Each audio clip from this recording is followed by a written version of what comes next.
Indiana's schedule, man. They only played Ohio State. That's it. The rest of their schedule is a bunch of nothing. It I think definitely was a team that didn't deserve to be there at all.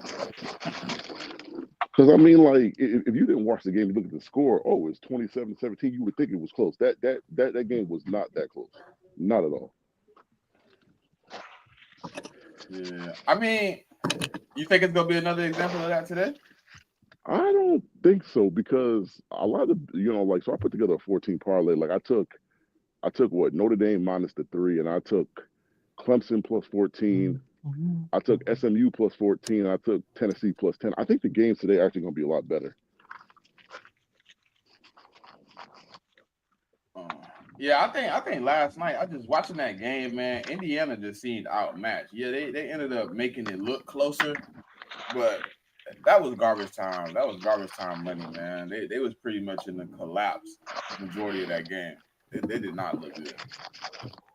Essentially to me watching the whole game, that shit was 27-3, bro. I mean, like it's kind of what you just said. Like they just look overmatched. Like they didn't look like they belong on the same field as Notre Dame. Like that's just the way I took it.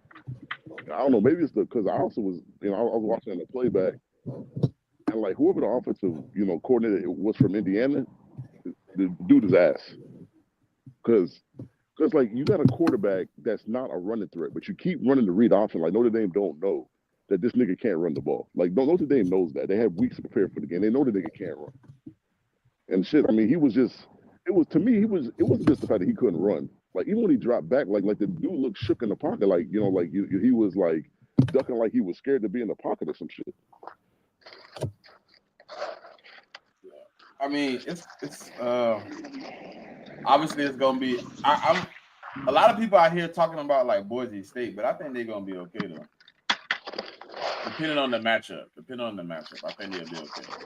I mean, but Boise State could run the football, and like, I mean, whether you're playing in the NFL or college, as long as you can run the football, you can keep the game. If you play good defense, run the football, I mean, like you can keep these games close. Hey man, we got a lot to get into today. It's another Saturday of the check down, man. Hey, appreciate y'all for tapping in. We'll be right back with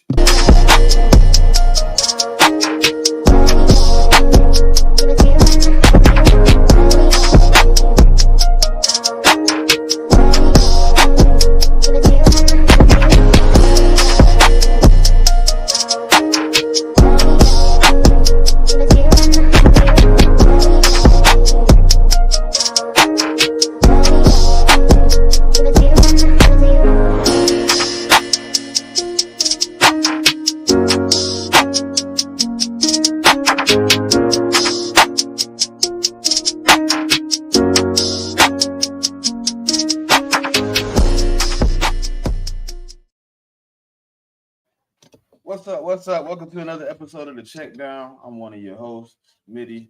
I got the gang here. Welcome back, Pop, man. Pop was down out of the weather, man, for a little while. Glad to have her back. What's up, sis? How you feeling today? I'm feeling a lot better. Glad to be back with the people. Yeah, man. Yeah, man. Hey, JMIK, how you feeling, bro? You know what I'm saying? You got your opponent lined up for next, for January 1st, I'm feeling good. Besides the snow that we got last night. Other than that, I'm feeling just fine. I'm feeling watching that game last night. I feel pretty confident that and we could take out the Irish. So I'm actually feeling pretty good. Certified, you got your game hooked up. You know what I'm saying? I finally ran with bro. Bro, doing this thing a little bit, man. Let's shoot up a little bit of shit sometime. Yeah, but he told me, listen, y'all, listen. This man tell me he taking a break. The man been on the game for 8 days. Man, 2 weeks today, though. Man, a total of 8 days. Man. His days messed up. I don't know, dog. It's like, you know how it is, man. You like, all right, I'm gonna go on here, run. I'm gonna get on the sticks, run 2, 3 quick games. Nigga, 4 hours later, it's like, oh shit. Hey man, it's the joy of Call of Duty, man. But we got a couple of games to get into today, man. I guess we kind of touched on that Notre Dame and Indiana game. We we can finish off where we was at. I mean, obviously it was a closer game at the end of the game than it was up until what? What would you say? Mid the last 3 minutes, it was about 27-10. It was getting splat. But I don't know, man. It just didn't look like Indiana was supposed to be there. They struggled a lot. A lot of things they did great during the season just didn't show up against Notre Dame last night. And that's why they're going home. I mean, JMIK said it best though. I mean, they only played what? Ohio State the whole season. The rest of the teams was pretty much, and they lost to Ohio State, so they only test of the schedule they lost to. I don't know, man. I think we got some good matchups today, though. What y'all think about that game last night? To me, it was kind of boring because, no, to me, Notre Dame controlled that game. I don't care like what the final score looks like. It Notre Dame controlled the game. They were able to execute better. They were able to take advantage of the deficiencies that Indiana had a lot more frequently. Yeah, to me, it was just a dominating performance, but I think that's something we should expect from the Irish. Just because they are independent, they still play pretty good ball. And if you look at what they were able to do with their schedule this year, like a lot of the competitive games they had were against some pretty stout competition. So I expect this from Notre Dame. Like maybe not the point differential, but just a dominating performance. I did expect it, and it was a pretty solid showing for the Irish. I mean, so we was talking about this earlier, but the one point I will add on, the one thing that I when I watched the game, the best player on the field was like the running back from Notre Dame, Love. It's clear that he was the best player on the field. Like, I mean, because I mean, like you seen on that 198-yard run that he had. I mean, like, and that's one thing as a Georgia fan. I'm going to the Irish game. That's a dude that we really got to shut down. Like that. That's what I'm saying. I mean, the kid was good. I mean, the kid. I've got like a lot of offers from a lot of schools, but he chose to go to Notre Dame. So I mean that's something that if you're looking at that Georgia Notre Dame game in about 2 weeks, he's the kid that you're gonna have to really look at because the kid is super talented. I agree, JMIK, and he was like one of my like when you look at running back prospects potentially that could come out this year, he was one of those guys for me just because I liked how he played behind I believe it was Esteem, who was with the Irish last year, who's now currently with the Broncos. I liked what I saw to Love, and yeah, to me, he was absolutely the best player on the field. And I mean that's saying a lot because he was coming off like a knee injury too, and I think. If I'm not mistaken, I think that was his first game back off of that knee. He had like a minor knee thing going on. So to play like he did last night, coming off of that, it's pretty impressive. Yeah, he played lights out. He was.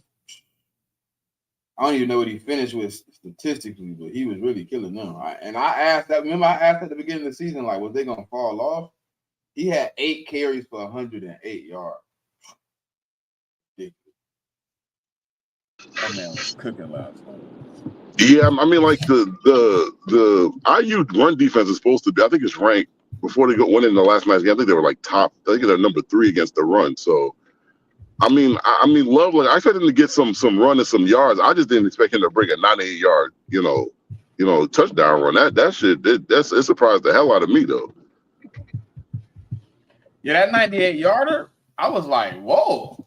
I mean, I don't even know. I didn't expect it. It kind of caught me off guard. I ain't see it coming. It was one of those.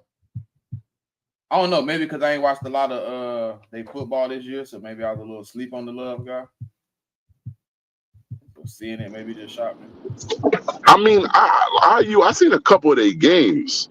So I mean, IU like I think I seen like 3 or 4 of their games like towards the end. Like I didn't watch those beginning of the season games where they wasn't playing nobody, but towards the end of the season when they had to step up, somewhat of a step up in competition. I seen some of them games, so I knew they run defense was pretty stout. But I mean, like my major question was, is it stout because who they playing, or is it stout because of the players that they have? So.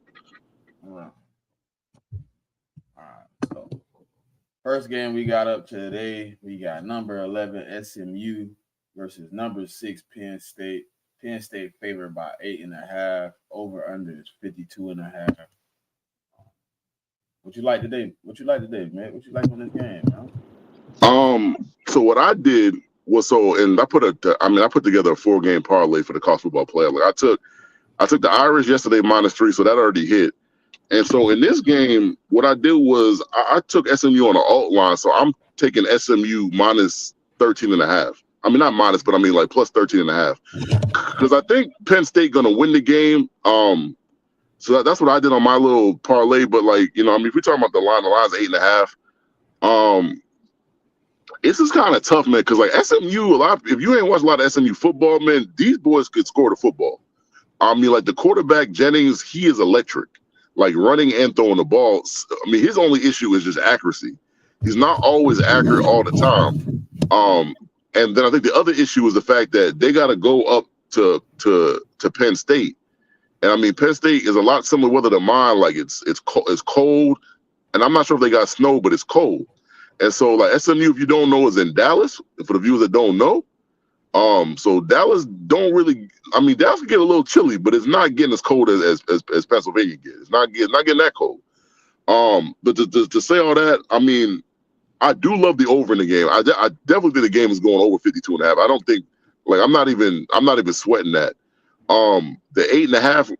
The 8.5 is a lot. Like to me, like this is more like a touchdown game to me. Like that's just how I see it. I would definitely bet Jennings, quarterback. Like I would take his passing yards. I would take him for an anytime touchdown because I think he's going to run in one touchdown. And I would also on the Penn State side, I would definitely take the running back for anytime touchdown. Like I think it's guaranteed. I just don't remember his name on top of my head, but I mean he's definitely going to get into the end zone.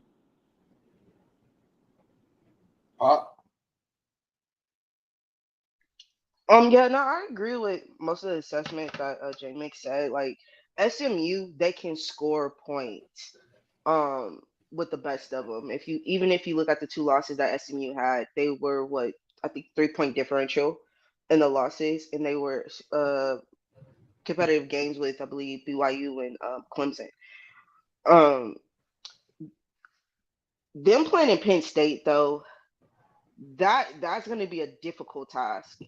The time of year, the type of energy that stadium is going to have, that Penn State fan base is going to be rocking. I think it'll be a tough game, but I do think that they'll be able to, like, it'll still be competitive, at least on the SMU side of the ball, because they can score fast, they can score quickly. The thing is just that defense does give up as many points as the offense can score. So there's that. But I like Penn State. The -8.5, I'm not quite sure. I will take the over on the over under just because both of these teams I think can really put up like 30, 35 points a piece. They have that ability. But I think Penn State is eventually going to edge SMU out.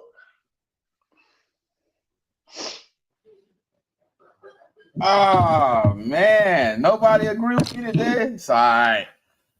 Let's go to SMU, baby.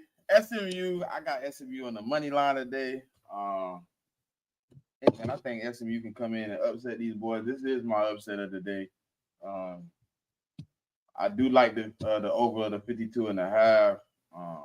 I'm taking SMU money line. I like Kevin Jennings today for his passing yards, and give me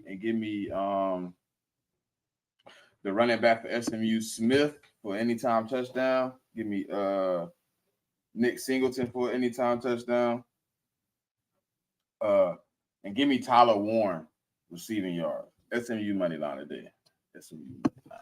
Oh yeah, shit! I forgot about Tyler Warren. Definitely take Tyler Warren. I mean, his receiving yards. That's a definite. Yeah, I don't know what made me take SMU today, man. I don't know. I just, I've been kind of, I don't know. I mean, could have to do with that you in the ACC and they in the ACC?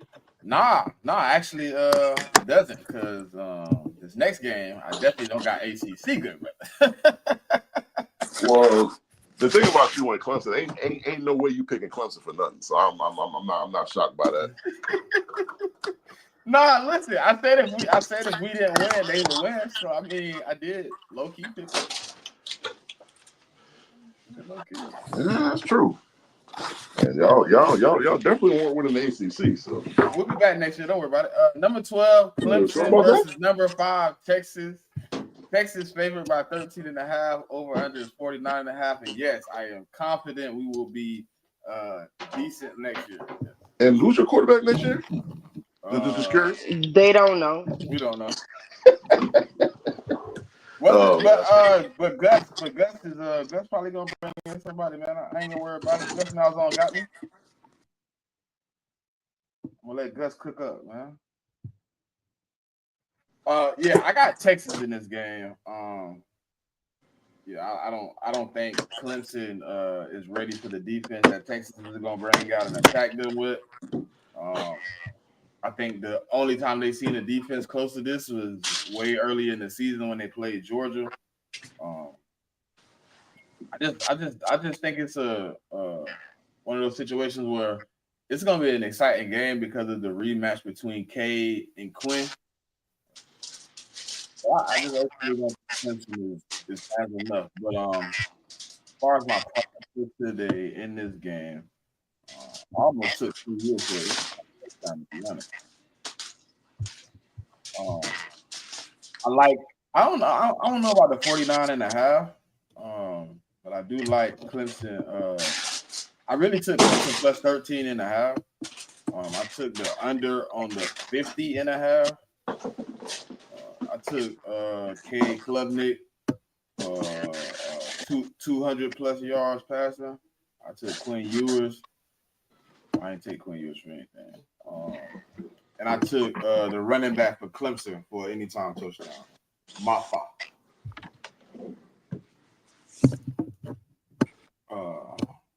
Pop.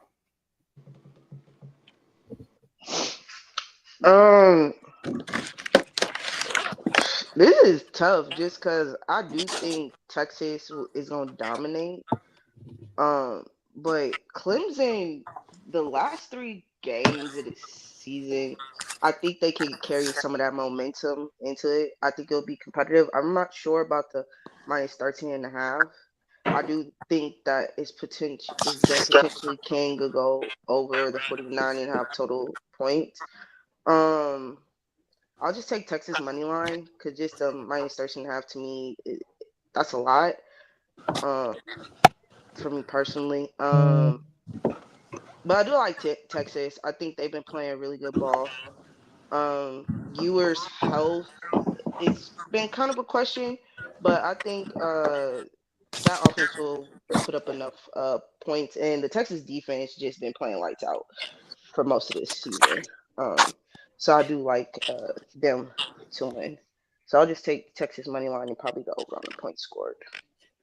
And you know what's funny? I took SMU, and the first person that came in my head when I put it in was Pop.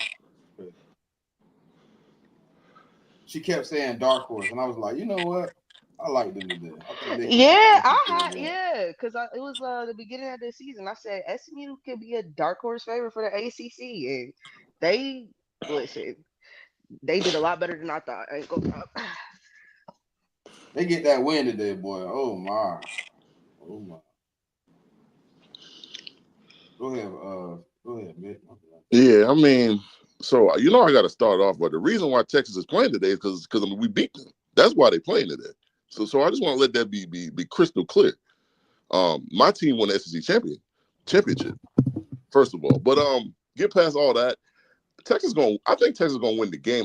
I just think this game is kind of tricky though, because the reason I say that is because Texas played in the college football playoff last year, right? So a lot of their players have played in these kind of games, right?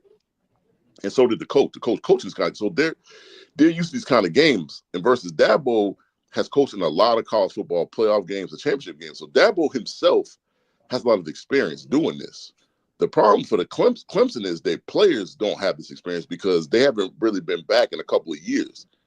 So it's like you got to give the experience. When you're matching up these two teams, you got to give the experience to the Longhorns. At least the players. I mean, coaching wise, I'll give the Dabo because Dabo been here. My main concern is the game I look at that kind of gives me cause for pause if you were trying to go with Clemson is when they played South Carolina the last game of the season. And I get it. That's a rivalry game for them. They're in the same state. They're both in South Carolina. I get it. But that's the closest that you're going to see to an SEC defense other than their first game of the season when they played Georgia. And if you watch that Clemson-South Carolina game, they didn't fare too well in that game. South Carolina kind of clamped them up. Did they struggle with SMU too? Did they play SMU? I'm not sure. I thought they played SMU. Oh yeah. Clemson? Yeah, they played them in the ACC championship that game. was the ACC championship game. And they kind of dominated SMU though. Like they were dominating them early in that game. It was the last, I want to say, 5 minutes where SMU kind of fought back to get to that close point differential. But Clemson had been leading by like 13, 14 points for most of that game. Yeah, so they did kind of dominate SMU. I mean, if any team could give like an SEC team an issue, it would be Clemson because Clemson does get those kind of athletes. They get them in the trenches. They get them in the secondary. In previous years, they got really good wide receiver talent. The wide receiver talent's kind of been lacking since Dabo don't want to go on. Before this portal season, he didn't want to go into the portal, but when you pay attention to the portal, he's been dipping and dabbing the portal just a little bit. But I'm gonna go with Clemson plus the 14. I just think laying 13.5 points in a college football playoff game is a lot. Granted, Texas could win by 14, but I just see Clemson covering the 14. I don't see them winning. So I'll say that. And like Smitty said, like Klubnik and Ewers have a previous history where they played against each other. So I think both guys are going to come out and try to play strong games. I would take Ewers for his passing yards. I would also take Klubnik for his passing yards. I do like Moffa to score a touchdown. He's the Clemson running back. And you got to look at Golden because Golden had a really good game against Georgia. Golden is really good. Texas has Isaiah Bond, but Isaiah Bond, like he just can't stay healthy. Like he continually like turns ankles and just gets hurt. So I really wouldn't bet anything on Isaiah. He might have a good game if he's playing. To me, he just gets hurt too much. I be hating to put him on a parlay because I'd be scared every play, bro. I'd be like, yeah, because he get hurt, bro. He gets hurt a lot. So definitely, I would take Golden for his yards and a Golden for anytime touchdown. Because I think Golden is showing that he's a he's a really good wide receiver for them. And I would also. I heard rumors that Texas's running back, they started running back. He might have got a little nicked up against Georgia a couple weeks ago. So you kind of got to be careful with him too. I know a lot of people taking that minus 13.5. I was in a space full of people that took Texas minus 13.5. I was like, I was like, I don't like spreads like that, so I'm gonna duck that. I'm gonna just take the under. I took under on the 50.5. Especially in a like this ain't Indiana, bro. Like Clemson is they pretty battle tested, man. And I know Dabo's gonna have a couple tricks up his sleeve for this game, not only on offense, but but on defense as well. So I don't know, man. That taking that 2 touchdowns, it could happen. I'm not gonna lie to you, it could happen. I'm just not willing to bet on it. That's all. I'm not safe with that 13.5. I'm cool. And one more thing, I'm taking the over in this game. I realize both teams got good defenses, but sometimes in these kind of championship games, when you do have really good defenses, sometimes you might get some defensive scores or some special team scores. And to go over 50, it really don't take but a 27-24 game to go over 50 points. So I'm gonna take the over. When I took it this morning on my ticket, it's at 52.5. I don't know how it dropped 3 before the show started. Yeah, I think on ESPN Bet they got it at 49.5. Yeah, it just could be. I took it on Hard Rock. Okay. 52.5. Okay. I took the under though. I wouldn't blame you because both teams got good defenses. It could definitely go under, but I think it's gonna be like a 27-23 type game. You know what I mean? I think it go over 49.5. I don't know. I don't know what made me think the extra 3 points was like. I don't know. All right, next game is. This is probably the game that everybody want to watch, man. Hold on. We got number 9 Tennessee versus number 8 Ohio State. Ohio State favored by 7. Over under is 46.5. I ain't gonna lie. I did take this spread. Interesting. I did. I took Ohio State minus the 6. But I don't know, man. I think they got something to play for. I think Ohio State gonna come in with a little fire under their belly, man. And if they don't, then I'm gonna lose my money. But I think they're gonna come in with a little fire, man. I mean, they just got upset, man. I mean, it's just not a great thing for them right now. So, I mean, I think Ohio State come in. Tennessee got to travel to Ohio State. They got to go and I forgot the name of Ohio State stadium. The Horseshoe. The Horseshoe, the shoe. Yeah, the shoe. Yeah, the I was thinking the shoe, but yeah, they got to go to the shoe, man. I just don't know. Like Tennessee to me, they've been playing some pretty good football, but they're going into a hostile environment, and exactly what JMIK kind of just said to me is kind of why I went with Ohio State. Tennessee has zero experience in the college football playoffs, in the coaching staff or the players. Ohio State's been in this position before, man, and I just think Ohio State is going to be a little bit more ready than Tennessee. I didn't take 7. I did take I took it 4.5. So I wanted some money, but yeah, I took Ohio State minus 4.5.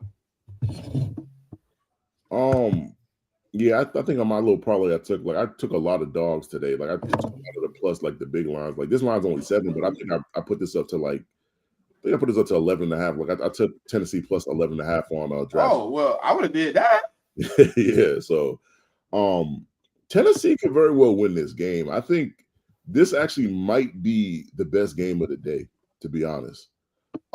Tennessee can do a lot of the things running the ball that Michigan did against Ohio State. I don't know if it's gonna fly because to me, Nico was a better quarterback than Michigan had. But Tennessee, I mean, you can make Tennessee one-dimensional. You can shut down the run and make Nico beat you. I'm not sure Nico can, you know what I mean? Like, there's no hate on Nico. Like, I think Nico's going to be a good prospect. Like, he's going to have another year in college, if not 2.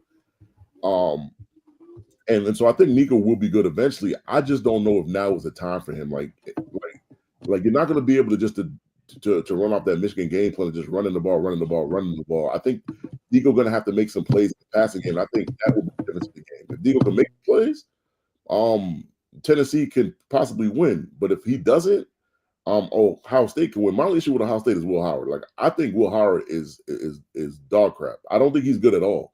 And I just think like going to, you know, like, and the other thing is like if you're a fan of an NFL team and you need an edge rusher, like James Pierce might be the best edge rusher in the draft. Well, maybe not the best. Like he's probably like number 2 or 3. Like I think Abdul Carter might be the best out of Penn State. But I mean James Pierce is a close maybe 2 or 3 or 4 in terms of like edge rushers coming out in the draft. And so Ohio State is going to have to be able to block him up. And I mean Tennessee got a good D line, so I mean the real test of it, like, and this is another thing. The real test of this game to me is who's going to be able to run the ball better, and I think that will let you know who's going to win the game because whoever is able to run the ball, you're going to be able to run play action off of that. Especially for Ohio State because that's what Ohio State wants to do.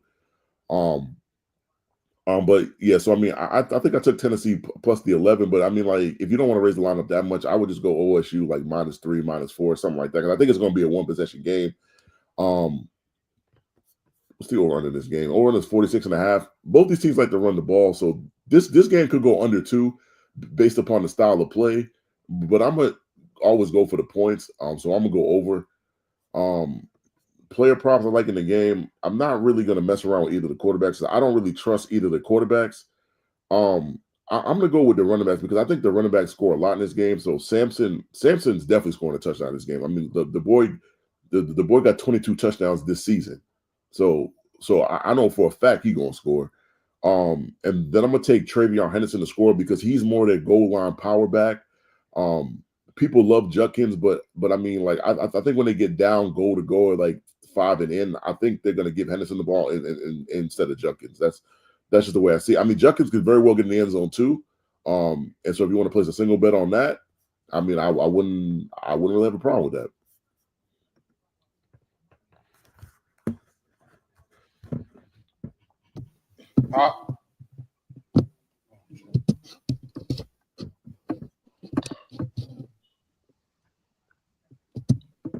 Listen, I'm not Nico cool. He's not bad. He's slightly better than Will Howard, but I don't think that's saying much.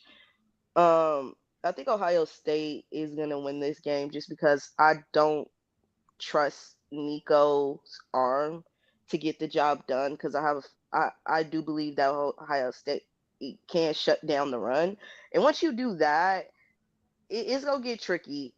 Because Nico's clock starts to speed up and his timing gets off. He has a hard time reading some of the defensive adjustments that come into play when it regards to that.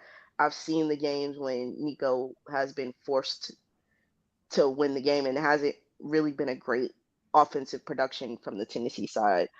Um, for Ohio State, Will Howard just needs to play within the game and not do more than he needs to. And I think Ohio State, between the defense and the offense, they can win this game. -7, I'll take it. I'm not sure about the over under points because both these teams can kind of play control the clock type game. So it could potentially be a low scoring. But I will take like I said, Ohio State money line and probably -7 as well. I just like Ohio State um just a little better than Tennessee going into this game, especially with Tennessee having to play on the road at Ohio State. I just don't think that bodes well for them. All right, so that's the college slate. Oh yeah. That's what I want to add one thing for like people. Like this is also going to be a weather game because it's in Ohio. It's going to be cold, but Tennessee do get kind of cold in the wintertime. So I'm not saying to get Ohio cold, but it's not like it's not a warm weather place. I mean year round. So I'll just say that. So we got some topics to cover on this NFL situation before we jump in to the Thursday night game. We actually have two situations to jump in. First situation is Myles Garrett. He wants a plan, man. He wants a solidified plan of a way of being successful and having possibilities of winning championships, or he wants out. And then the guy that got paid a pretty good chunk of money at the beginning of the offseason, Kirk Cousins for the Falcons. It's been rumored that before March 10th, he'll be out. So, how y'all feel about that, man? With those guys. Sticky situation, ain't it? Garrett is out of there. I think that has been something that kind of been what's been trending in Cleveland. He wants to compete for a chip, which I understand. You're getting older. You're still at the top of your game. I still think he's one of the best defensive ends. Like he's in that conversation still. But you're not going to win anything, especially with the way the Cleveland offense is underperforming. I don't know if it's a combination of coaching. I don't know if it's people aren't buying into the quarterback position. I don't know what it is, but you have a lot of talent, but you're not necessarily producing in a way I think you should. Yes, I do understand you were without your starting running back who had a catastrophic knee injury, but you still have pieces there to perform well. And I just think that on both sides of the ball with the Browns this year, it just hasn't worked. I think you have way too much talent to get the production that they have been getting, and Garrett's out of there. And Kirk Cousins, listen, I think if we're all being honest, we understood he was a bridge quarterback going into the Atlanta situation, especially once you draft Michael Penix. It's like, okay, he's here for a short time, not a long time. It allows you to sit your rookie quarterback for a minute, get him some development, even though I think Penix is one of he's a part of that talented group of quarterbacks that have over 4 years of college football experience. So you don't really need that much development, but just to get him comfortable with the NFL system. And this is something I expected. I don't think I can say I expected that to happen this year. I thought like maybe some point next year. That's when Penix will start getting started. But the Falcons' offense just Pop, do you hasn't been think the working. rumor relies on how good Penix shows up in these next few weeks?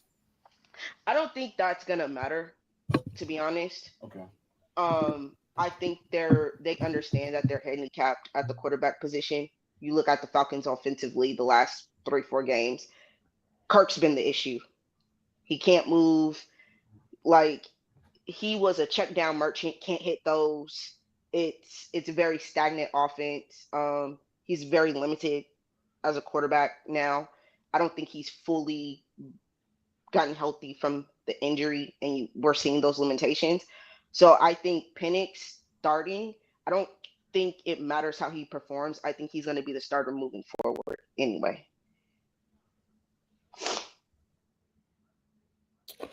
Yeah, so I'll tap in on this real quick. Myles Garrett, for all the Browns fans that are listening or here to replay this, Myles Garrett pretty much telling you that he ain't Joe Thomas. That's what he pretty much trying to tell you. Because Joe Thomas stuck through it, all the 1-15s and the 0-16 seasons and all the bad seasons. He stuck with it.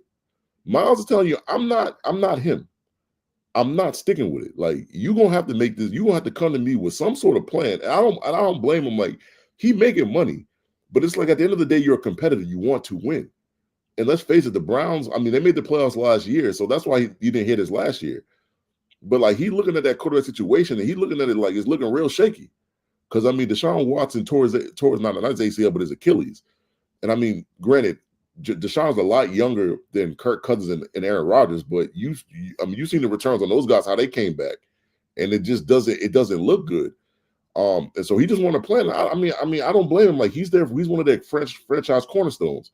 He just want for them to put put together some sort of plan to let him know what exactly the plan is, and how they gonna achieve it. So I don't really have no issues with that. And well, Mick, I heard from some Browns fans.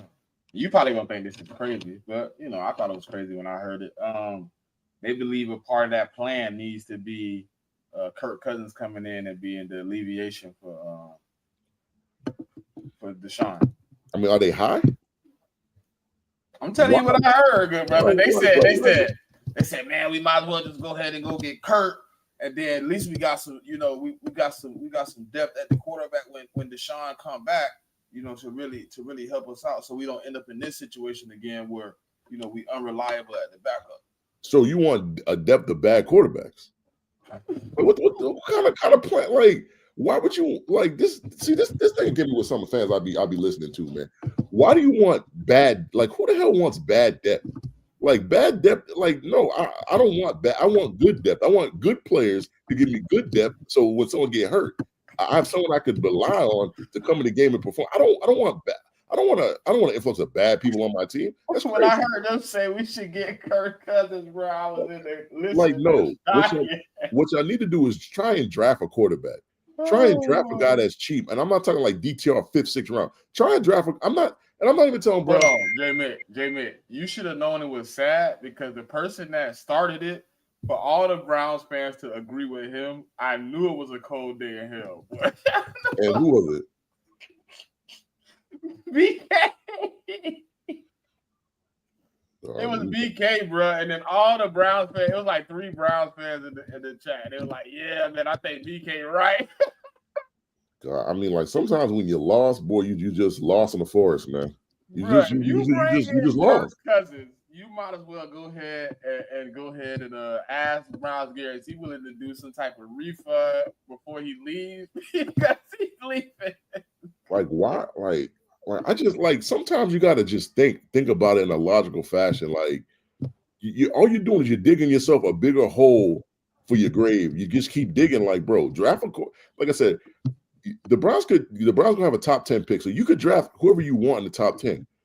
When the second round, the third round, just try and draft a guy that you could stick behind Deshaun Watson and sign another veteran guy like I'm not saying Joe Flacco, but a Joe Flacco like guy that's going to be on the market. Maybe you can lure Sam Darnold there. Who knows? Just somebody that you could depend on as a bridge for a couple of years. Somebody. I'm not saying got to be Sam Darnold. It could be a lot of guys. Just somebody until your rookie gets up to speed or you develop your rookie. But Kirk Cousins is not the answer to your problems. He some more bad quarterback play. The Commanders figured that out. The Vikings figured that out, and the Falcons are dumbly enough, the Falcons started figuring that out. And that leads me to the next topic, Kirk Cousins. I don't care what any Falcon fan tell you. Them drafted this is got from a guy that likes like Michael Penix.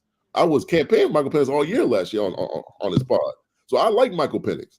But to me, like if you knew you was going to try to draft Michael Penix, you had no business signing Kirk Cousins. So you're not gonna get no sympathy from me. Like you should have. To me, they didn't know what the hell they was doing. They didn't know whether it's going forward or try and go forward or try and go back. They ain't know. So for Falcons fans to try to tell me anything different, I'm gonna call you a bold-faced liar because you didn't. If you knew you wanted Michael Penix, you shouldn't have signed Kirk Cousins. And if you knew you wanted Kirk Cousins, you shouldn't have drafted Michael Penix. Like this is a two-way street. I'm not gonna let y'all do this. And when I say y'all, and you know exactly what I'm talking about. I ain't gotta say your name. So at least the Falcons could recognize they made a mistake and they just got off the mistake. So and I'll leave it at that. Certified? I don't know, man. I don't see nothing wrong with it. You know, it was like a 3-year deal. 1 year could be voided. Penix to be a rookie. I mean, he'll still be on his rookie contract next year. And then if they pick up his 5th-year option, he got 3 more years on his rookie contract. So, I mean, either way, it was time to move on from Kurt. Like he could barely move. He can't drive the ball downfield. He can't avoid the rush. He's. I mean, his mobility has gotten better since the beginning of the season, but he's pretty much still a sitting duck. So I'm excited to see the young man, see what he can do. Y'all know I'm always pro black quarterback and everything, so we'll see. I think he's gonna do all right. I think he, in my opinion, is the best pure passer of the football of this draft class that we just had. So that's how I feel about it. What about the Myles Garrett situation? I mean, it's hard, man. You know what I'm saying? Like, I mean, what are you gonna do? Right? Not re-sign, then they can franchise him twice and all this other type shit. So it's like I I don't think know, man. I think Myles Garrett is one of those people that might be willing to step away from the game early if you're not willing to let me leave. I think I he'll pull a guess. I think he'll pull a Calvin Johnson, bro. But didn't he just re-up though? Yeah, I thought it was like a year or two ago. Yeah, Yeah, 2022. like Read up in 22. yeah. Okay, But I all think he only right. got like one more year of that deal. So I guess he's telling them like, look, next year gonna be my last year if you don't give me a plan. Yeah. No, it's just hard, man. Like it's hard to walk away in the NFL. Them motherfuckers can hold on to you and shit, and like 1 year in the NFL is a lot. Yeah. It's a lot. So and then 2 years, that's a long fucking time, man. Like, a lot of guys ain't the same player they was 2 seasons ago. So it's you gotta think about that too, man. Like, are they going to be petty? But fuck, if you want to get out of there, you gotta get out of there. Fuck it, man. So Thursday night game was Broncos versus Chargers. Broncos 27, Chargers 34. Started off a little uninterested, but it A picked little up. shaky. A little Yeah, shaky. it picked up. I was like, okay, the game turned out all right. Because I had turned a couple times. I ain't gonna lie to Okay. y'all. Now hold on before we move on. I just looked at it. He ain't going nowhere for a minute, brother. We got 2 more years, 3 more Oh, years. But I yeah, think he got 3 more years on his deal. It's he he he might got not. 4 years. 28, 29, 30, 31. But they got him. He making 20 and 25, 20.3 and 26, and 40.9 and 27. So Garrett gonna be there for a little while. Is there The an word, out for the? Not saying that the Browns would want an out, but is there an out in that contract? Oh, hold on. I'm gonna They, use Spotrac. Track. I'm gonna look at post June. I mean, they gotta have an out. Like the thing is, like a lot of these deals got outs in them, but it's just how long. Like Yeah, when. that's what I'm saying. Like, when is the out for it. So they really start saving money after next year. So if they do a Okay. post June, they save 5. Next year, then it's 10, then it's Their out is this year. 30.33. So I mean, this is out after this year. Yes, out after this year, Yeah, but the 2024. Browns ain't taking that out though. Yeah, no, I think They're doing that. I think the I Browns mean, will they earn. can get out of it. They But just on the I'm hook looking for a at lot of money. I mean, looking at why would you top want to track. get The out of a out guy is that the just out is won for this year. The end defensive of their player of the year season. last year, and his performance ain't really dropped. I mean, the stats aren't the same as last year, 15. but I don't think his players dropped off that much. What you looking? You looking So at spot track? I'm looking at over the cap. If Spot track they owe 56, him close to about. If they do a post June cut, they 56. owe him a 56. I ain't got But 56. I got 56.3. Maybe my math is off. I'm just reading what they got right here. Potential out 14, after 25. 2024 dead cap will be 56.3. Oh, the Yeah. fine print. Okay, I see. I see what you're talking about. It's possible. I mean, because I think they could spread that out for like Yeah. 3 seasons and shit. 56 ain't gonna be too They can bad. spread it out. They can spread it out through all them dead years, to But be yeah, but honest. why you? I mean, his value is high right now, so you either gonna hold on I or would trade trade him. him. I would rather trade him. I wouldn't cut him. I don't think he going nowhere, man. You Hey, just JMIK, can't why you let didn't tell me somebody about your like him brother? walk. And I just think Well, I mean, he just won DPOY last year. Right. JMIK, why They're you didn't not tell me gonna, about your burner they're not account, going to just let JMIK? him they're not going to take the out and let him walk. Yeah, he's not walking. They're going No, to if trade him. anything, he'll be a high value trade asset. I mean, if I'm the Browns and someone was to call me and you want to give me 2 or 3 first rounders, then shit, I trade them for 2 or That's the 3 of them. floor, though. That I gotta get 2 of. Yeah, you You gotta get. at least get 2, at least 2. Mm-hmm. Hey, JMIK, you got a Mac Jones stand account, bro? You didn't tell me about that. No. Man, but Oh, I'm hey, Jude they not say, talking about me. hey, man, they say I mean, certified favorite I'm quarterback. you talk about Mac Jones. You don't never hear me talking about Mac Jones on the timeline on Twitter. You don't never. I don't got no. You can search my tweets. I mean, I don't got that many Mac Jones tweets. Jew got many more Mac Jones tweets than me. So I'm not sure what you're talking about. You don't never hear me talking about Mac Jones. Not in no group chats. Not in nowhere. Like I don't. You know. I mean, for me, it's out of sight, out of mind.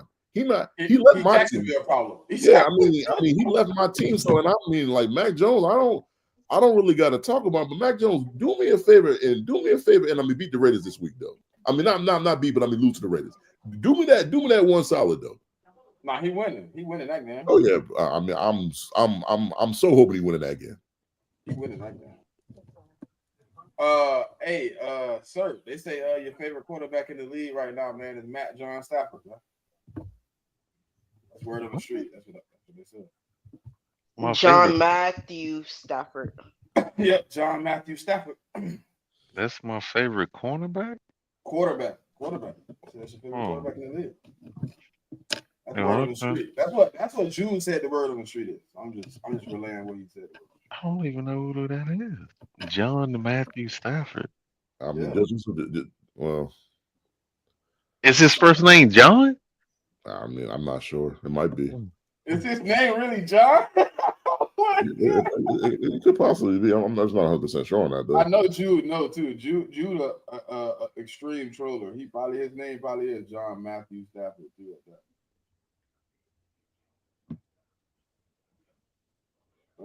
Let's just talk about this Broncos Yes, bro. Chargers That's game. really his name, bro. That's really his name. That's hilarious. His name is John Stafford.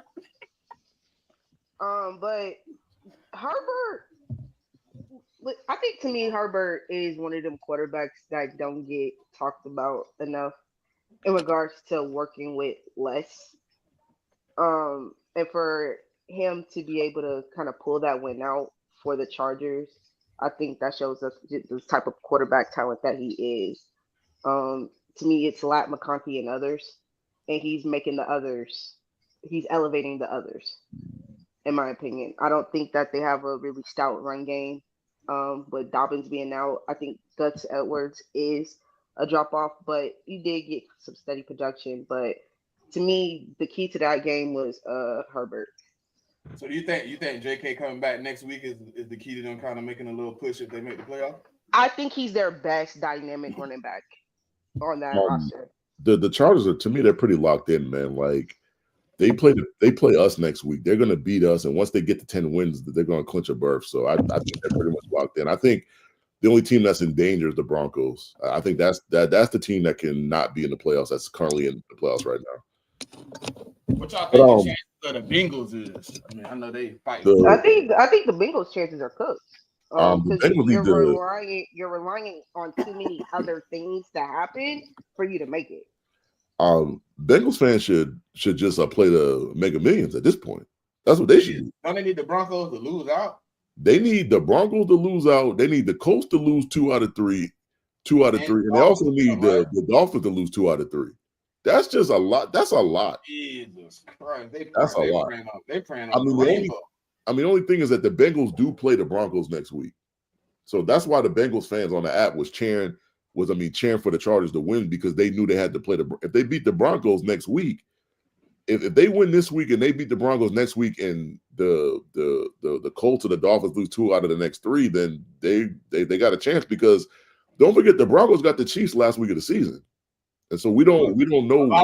That's why a lot of the Broncos fans mad at the Chiefs, because the Chiefs like, we're gonna sit the starters just so you don't make it. Yeah, but that's taking it that if the Chiefs got to win both of these next 2 games, if they lose today or they lose on Christmas, they got to play. Because the Bills ain't losing to the Patriots or the Jets. So I mean, like, this is kind of a slippery slope for a lot of different teams. But let me touch on Thursday Night Football real fast. To me, it was like a typical game of the tale of 2 halves. The Broncos came out there, like you lighten it up. In the second half, the Chargers came back and they started lighting it up, and that's what you got. But to me, the game changed on that punt right before the first half, when the guy ran into the Chargers return guy and they called interference, and like that allowed the Chargers to use a rule that a lot of people don't know about. Is the free kick rule at the end of the half. When you fair catch the ball, and so that gave them 3 points. That made the game an 8-point game, and to me, that kind of changed the whole the whole direction of the game to me. And it gave the Chargers a little bit of like hope going into the second half. And then you got what you got out of Herbert. There's a reason why people think Herbert's a top 5 quarterback. Like some of those throws he made in the second half, a lot of guys can't make those throws. I mean, there's some guys can make them throws, but a lot, like some of those throws, like the throw to Darius Davis. I mean, when he was rolling out to the left and threw it over the defender's head right into Darius Davis's his hands in the end zone. Every quarterback can't make that throw. So, I mean, that's what you get. I mean, I just need more consistency out of Herbert. I need him to play well, not only in the second half, but in the first half. And I mean, Bo Nix has surprised me. I was wrong on Bo Nix. I thought Bo Nix wouldn't be that good. I mean, Bo Nix is good, but Bo Nix, like, they got to get him a better running game, because they can't consistently run the ball, and I think that hurts him. So you think the biggest issue I've seen, I don't know if you agree, Mick, it seemed like when they got into a crunch moment, they just kept checking the ball down. It was like, looking at the route tree, it wasn't like they was giving them any opportunity to put the ball on the field to test the defense. They let the Chargers kind of get comfortable playing underneath. They wasn't letting them push it down, and I thought that was kind of one of the biggest part of their game with Cortland Sutton, that they get the opportunity to put the ball up the field. But I don't think they get Cortland Sutton the ball enough. I mean, for the receiver his caliber, like, he need to be getting at least 6-7 targets a game, and he don't get them. I mean, they drafted Troy Franklin, who Bo Nix, who played with at Oregon. He not really getting the ball. I mean, like, they're throwing it to Mims. I mean, like, Mims had that one good play where I think it was like a 56-yard reception. But like to their super talented receivers, it's like they don't get them the ball enough for me. And I think that's something that Sean Payton got to work on. Yeah. That's what, to me, like, it just seemed like when they had opportunities to kind of, maybe put the ball at the field, and they just kept, like, it was a dump down here, and the Chargers was playing it, like they was tackling, they was on it. You know what I mean? Every opportunity they had to pretty much keep the ball underneath and stop them boys kind of went down. And Drew Lar just turned into an airhead on third down. Yeah. Shout out to Drew Lar. Oh, see, I didn't even turn on that game yet. And what did he Yeah, do? It was 3rd and 2. He had a running back wide open in the flat. He tried to shovel pass, and the shovel pass didn't get to the running back. Yeah, I forgot that this game's on TNT. I Yeah. completely forgot about that. Bruh, listen, I turned to, we watch college football, so I was sitting on ESPN watching game day. Then I seen basketball, so I'm like, oh, let me go to like ABC. CBS, ABC. I think I went to yeah. ABC first. I went 9. I'm like, ain't no football on here. Then I was like, Cert did tell me it's on TNT. Yeah, I mean ABC showing that Division II was it a quarterfinal, semifinal game? So yeah. Pop already went. Pop, you went in on this game, right? Yeah. I think. Right. Yeah, so we got Texans versus Chiefs. Chiefs favored by 3.5. Over under is 42.5. This game, what pops off in 46 minutes? Yep. This is an interesting one, man. I don't know what the health of Patrick Mahomes is at this moment. I know he is playing. I just don't know. I think they said he wasn't on the injury report at all. So I mean, yeah, he's playing. Oh, come on, you gotta catch that. The Chiefs injury report dropped like 20 minutes ago, and he's not on there, so he's good to go. So they put some whatever in his ankle. Okay, well, I mean, he's definitely taking a painkiller shot, man. It's just whether he's taking it before the game or at halftime. They put meth in his ankle. Okay, heard. The same stuff they put in at the Super Bowl. I get it. Nah, but if he's healthy, I mean, this is gonna be a good game. Right now, the offense of the Texans for me though has been a little shaky. Hopefully they can find some footing today. But that defense though, I think they should be able to give Pat Mahomes a little struggle with how the back end of that defense been playing. This is a tough one though. As bad as I want the Texans to win this game, I think the Chiefs pull it out in a close one. So I'm gonna take Chiefs money line. Man, I feel you. It's tough because the reason why it's tough is because of that Houston Texans D line, bro. Like they get after the quarterback. Like they if I'm not mistaken, they either have the most sacks in the league or the second most sacks in the league. And so you combine that with going against them tackles they got over there. That's not a good combination. And one of their tackles out, right? I think DJ Humphries. I don't think he's playing, right? I think he's still out. I think Humphries out. Yeah. I mean, what they did last week was they pushed Joe Tooney out from guard to left tackle. I mean, he was blocking Myles Garrett. He did a pretty good job. But the only issue was that the difference between the Browns and the Texans is that the Browns have one really, really, really great edge in Myles Garrett, but the Texans have two. They have Danielle Hunter, and then they have Will Anderson. They got two of them boys. So and the Chiefs aren't good. The Chiefs aren't good at either tackle. So I just think, and you throw that in there, but you also throw like DeMeco in there. Like DeMeco love to scheme shit up, bro. So you're not just gonna get 4 straight or 5 straight rushes every time. I mean, you know what I mean? Like he's gonna throw stunts at you. He's gonna throw blitzes in there. He's gonna do all. I mean, he's gonna throw the kitchen sink at you. And to me, like this is an important game for CJ Stroud because CJ Stroud has had a kind of down sophomore year. And the Texans also got to prove to people that they can beat contending teams, and the Chiefs are very much a contender. So it's like the Texans are not in the Bills situation where the Bills beat the Chiefs in the regular season, but I think the Texans got something to prove. And I just think that this is a game that the Texans can win. I think it's a game that the Texans need to win for their own confidence because they ain't really been playing that great the last couple of months. And we're starting to get down that home stretch going to the playoffs. So they kind of need to show that they're actually one of the main contenders in the conference. Saying all that, I'm taking the Texans plus the 3.5. I think it's going to be a field goal game, so I think they can stay pretty close. I'm going to take the over because I think there's going to be a good amount of points scored. Give me Nico Collins for a touchdown. I'm gonna ride. I'm gonna try to go with Travis Kelce for a touchdown, man. Like I would not put that on the to do a single bet. Yeah. I like that. I mean, Pacheco ain't been in the end zone for a couple of weeks, so give me Pacheco in the end zone. Give me Noah Gray for 25 receiving yards. This is also, all with the sneaky bet. He's having a pretty good year. I ain't gonna lie. I might take Noah Gray for the anytime before I take Travis Kelce at this Yeah, point. I mean, you can take Gray for the touchdown too. He's good for it too. Also give me Joe Mixon for 50 yards rushing. Give me Pacheco 50 yards rushing. And give me Patrick Mahomes for an anytime interception.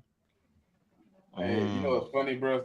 Somebody asked, like the Texans fan was like, "Who gonna stop Travis Kelce?" He was like, "Man, that man might as well be a delivery boy at this point. He ain't doing shit." Yo, that's crazy. Yeah. He was like, shit, 40 yards, and then that motherfucker go sit down. He ain't gonna do nothing. I ain't worried about him. He's like, we gotta stop all them other. He was like, Xavier Worthy. They started naming all the players. And I was like, bro, Travis Kelce. I mean, I didn't expect this. You know what I mean? It's a little sad. I ain't expected a dramatic fall off like this. He almost non-existent in games. That's crazy. Pop. I think Sir was going. Oh, wait a minute. What game we doing? Texans versus Chiefs. Texas Chiefs. Yeah, man. I don't even. I don't feel no type of way about this game, man. The Texans are so up and down, and then it's like, the Chiefs look like shit, but they squeak out the win, so it don't even matter what they look like.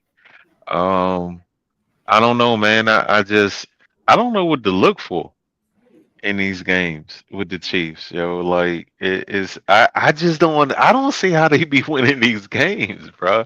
Like they play awful, but No. like 56 minutes, and then it's like 4 minutes of good play.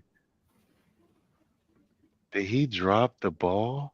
SMU, what are you doing? Just keep it and go. All he had to do was catch. All he had to do was catch the ball. That's it. Come on, brother. What are you doing? You Wow. trying to He, whine him? bro, and he passed you. He threw a layup touchdown when he could have got the first down. That's Actually, what I said. he could have got around the dude that set the edge and got into the end zone himself. That's crazy. That's all right. But yeah, it's like, uh, when I saw this game at the beginning of the season, I was excited. I'm not excited about this game anymore because I don't know what Texans team is going to show up. And like I said, the Chiefs, they play awful, ugly football for like 58 minutes, and then they play 2 minutes of like really good football, spirits periodically throughout the game, and that those 2 minutes of really, really good football is what wins them the game. Pop. Yeah, I don't know how to call it. Like to the point that's been brought up, the Chiefs have been winning games, but it's ugly. It's very ugly wins. They're not playing, in my opinion, like consistent football. Um, the Texans, same thing. I think CJ is going through a sophomore slump, but that's because you're playing a first place schedule now, and you're getting teams best. Um, and also just the inconsistent uh play of the offensive side of the ball. I think the O line hasn't been that great. The play calling hasn't been that great. Either the up and down play of Tank Dell and not really getting anything outside of Nico Farrell or Tank. Like Dalton Schultz, I think has not been that good of a pickup. Um, I don't know. I'm a, I don't know who to go with, to be honest. I'm like Pop. If I see the Texans I seen from like a couple of weeks ago when they was on fire, you know what I mean. It's easy to pick. But if I see the Texans I seen from 2 weeks ago, when offense couldn't, when Joe Mixon had under 60 yards. Yeah, it's just difficult to call. I'll go with the not. I can't even say I could go over on the points for real. I'll go over on the points. These teams potentially can score like 21, 22 points. But I don't know who's gonna win, to be honest. I don't know what to tell you. And then it's hard to even choose player props because neither offense has been consistent enough for you to like really trust them to produce. I know they're not going to do this on 4th and long. There's no way. Oh, it went the second. They got a penalty. Well, yes. Damn. SMU, don't break on me, man. Wow. Shovel pass for 2nd and 20. All right, so the next game is Steelers versus Ravens. Ravens favored by 7. Over under is 44.5. Go ahead, JMIK. Yes, I've been. I mean, obviously, like Steelers, Ravens, man. Like you get a lot of talk. Steelers were all the time. And when I started just looking into the numbers and stuff, Lamar is 2-5. I think it is either 2-5 or 2-4 against the Steelers. 2-4. 2-4. You start looking at the numbers. He don't necessarily play that great against the Steelers at all. And I get that. I mean, my Georgia Bulldog, the George Pickens ain't playing. But T.J. Watt is playing. Hey, I got a question though, J-Man. How is this his only technically his second home game against him? Because he's always hurt. That's why. Man, he's always hurt or something. There's always something going on. Where last year he was. I know 2 times it was injury. And I know 2 times it was. Somebody said 2 times it was injury. No, 3 times it was injury, and 2 times it was because they clinched playoff or something like that. Yeah, because a lot of times they be having the Ravens and the Steelers play the last game of the season. So last year he just didn't play because everything was clinched up. They're the 1 seed, so he just didn't have to play. So he didn't play. So granted, cool. Like I'm not gonna blame you for that. But the record is the record, man, and like that's the record when the Steelers didn't even have a good quarterback. And I mean, we gotta just face it. Like as much as people don't like Russ is a better quarterback than they've had in the last 3-4 years. I mean, I don't even think you can question that. He's definitely better than Kenny Pickett. He was better than Mason Rudolph, so he's better than what they've had. And like I said, I get they don't have George Pickens. I get that. But yeah, man, like, and I like the Steelers in this game, man. Like I like Steelers money line. I mean, not even just a +7. Like I like them to win. Because I think for the Steelers, even if the Steelers lose, they still got to win. If they win their 2 final games, they'll still win the AFC North. So it's not like if they lose the division because they'll still have the tiebreaker on the Ravens. I think the tiebreaker is like I think it's conference record. Like they have less. They would have less conference losses. I heard they just can't lose to the Bengals or something like that. Is what I heard. Well, I mean, if the Steelers lose this game, they would have to beat. If the Ravens was to win out, then they would have to win out. So that's just how it goes. Like as long as they're as I think it's as long as they end up with the same record, the Steelers have the tiebreaker, so Steelers be good. So yeah, like I don't know how I heard it this morning, but I think somebody said like we can lose today as long as we don't lose to the Bengals. So I was like, okay. Yeah, but if the Steelers end up with more wins than them, which after today, if the Ravens win, they'll be tied with the same record. And if the Steelers win today, they clinch, right? Yeah, I mean, if they beat the Ravens, they clinch. So I just think it's a lot of reasons for them to clinch. And if they clinch, I mean, who knows? I mean, they might not rush George Pickens back to play on Christmas against the Chiefs. Who knows? But yeah, like that's what I like. Props I like. Give me Mark Andrews has been on a touchdown tear lately. So I mean, give me him for anytime touchdown. I think Lamar is gonna get in the end zone too, rushing. I want to pick Derrick Henry, but Derrick Henry ain't been getting in the end zone the last couple of weeks, man. So I don't know. I might have to calm down on that. Steeler wise, I gave y'all Freiermuth a couple weeks ago. I'm gonna stick with Freiermuth today. They don't have a lot of receiving options, so I think Freiermuth will get in the end zone, and then I also think that Najee will get himself in the end zone too. Oh man. I think this is gonna be another one of those black and blue games. I'm with Mick, man. Freiermuth. What's this like week 5 in a row of him getting a touchdown or some shit? 506. I can't remember. Something like that. I think Guru said 4 this morning. 4? Okay. Yeah. Him and Russ have been locked in. I see that 20-yard reception for Pickens. Not on the sites no more. They done got hip to me, but I like Warren. He been hitting his rushing yards lately. I don't think Pickens playing. That's probably why you didn't see it. Yeah, I mean, oh, okay. Pickens is out. I mean, Pickens been out the last 2 weeks, so that's why you don't see that no more. Oh, fair move. Going to get some touches then. Um, I don't know, man. The Ravens, the Ravens just look off. Derrick Henry getting his touches, but he ain't getting them yards. I mean, he's getting yards. He just not getting the over on his props, and he hasn't been getting in the end zone. But he has connected with he be off and on with Likely, but him and Mark Andrews look like they getting back on pace. The it's not a lot. I don't know if Lamar gonna run or pass.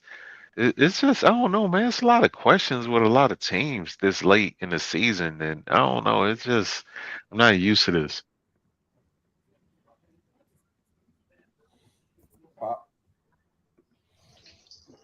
Yeah, until the Ravens prove to me they can beat the Steelers, I'm gonna just ride with the Steelers.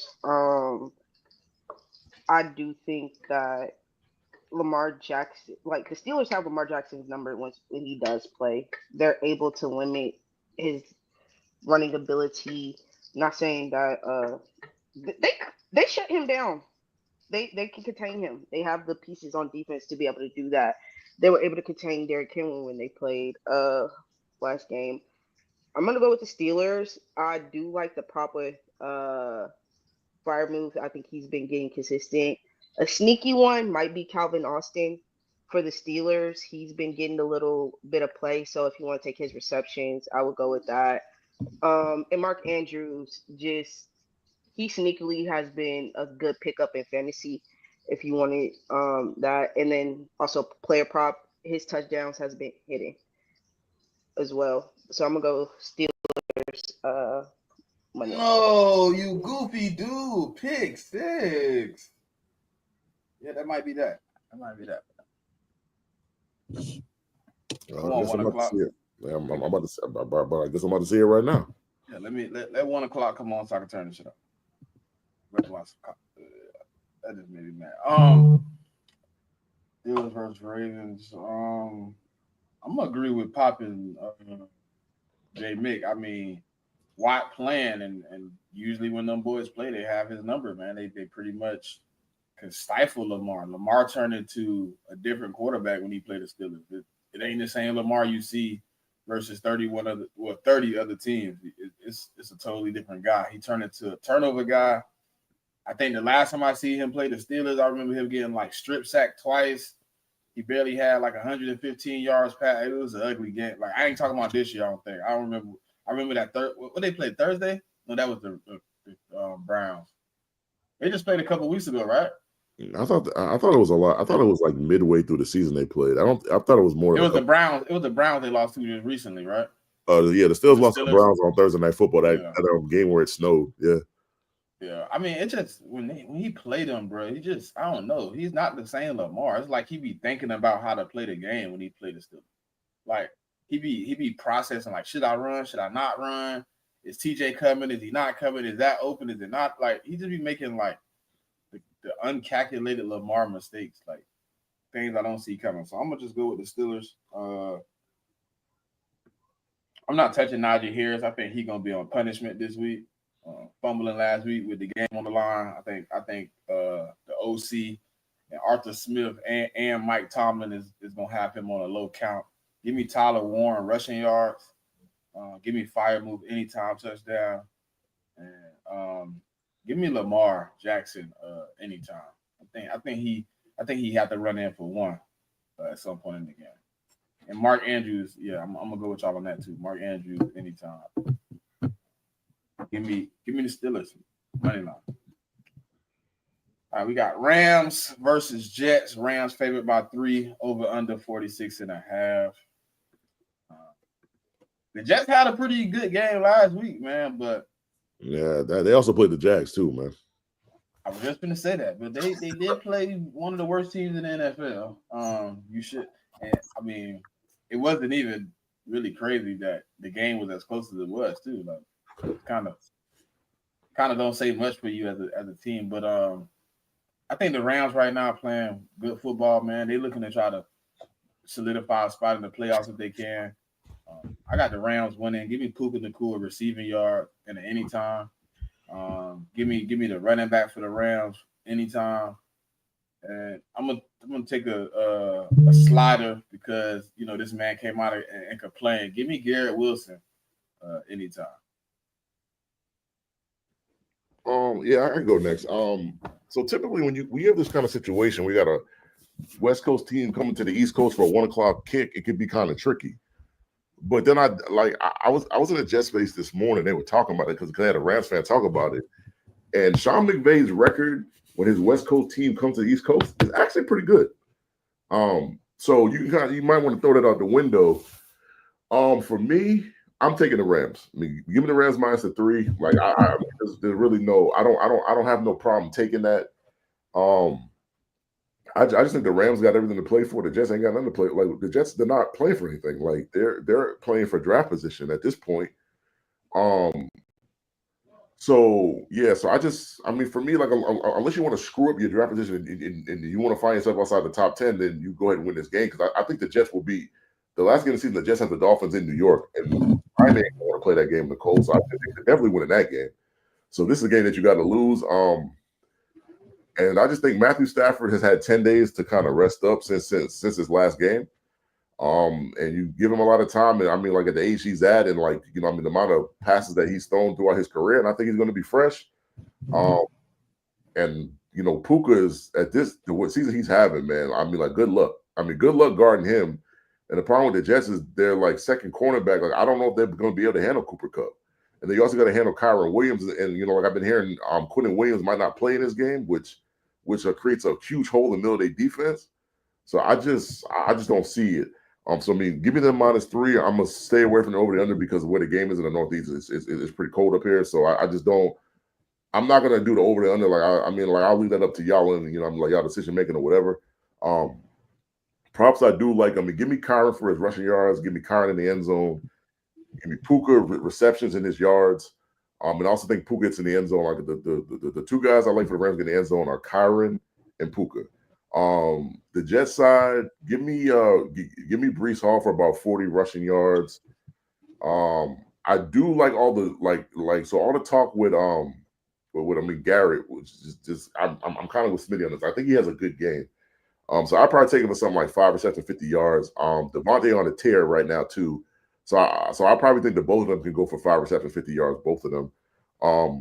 I do think it's Garrett's time to get in the end zone this week since it was I think Devontae got in the end zone 2-3 times last week. So I think Garrett gets in the end zone and then I also think Breece Hall gets in the end zone too. Go ahead. Go ahead, sir.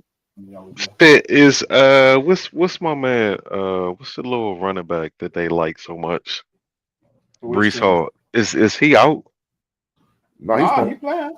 He playing? Okay.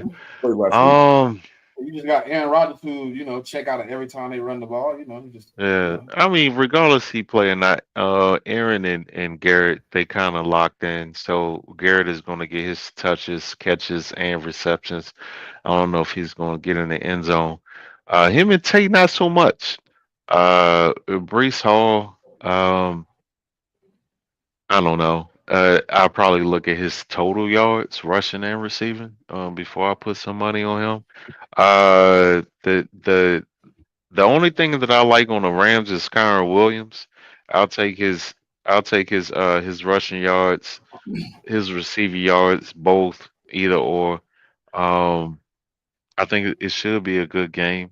The Rams they need this one to stay ahead. I think they a game ahead.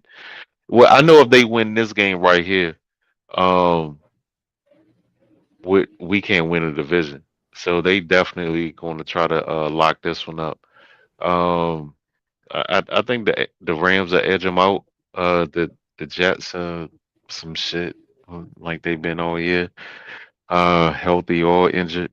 They just been a bad team. Um, yeah, I think the Rams will cover in New York. I hope they leave that motherfucking healthy, man, because Matt Life, boy, shit, it is real bad to West Coast teams. I think that'd be bad to any team. I know you. I know. They still holy oil for you going MetLife field. Yeah, I Man. think Brees Hall might be coming off of a little injury.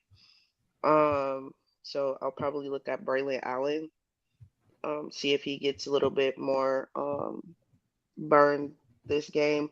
But I'm gonna go with the Rams. I just think that they're actually playing for something. I think that they're starting to get into more of a rhythm,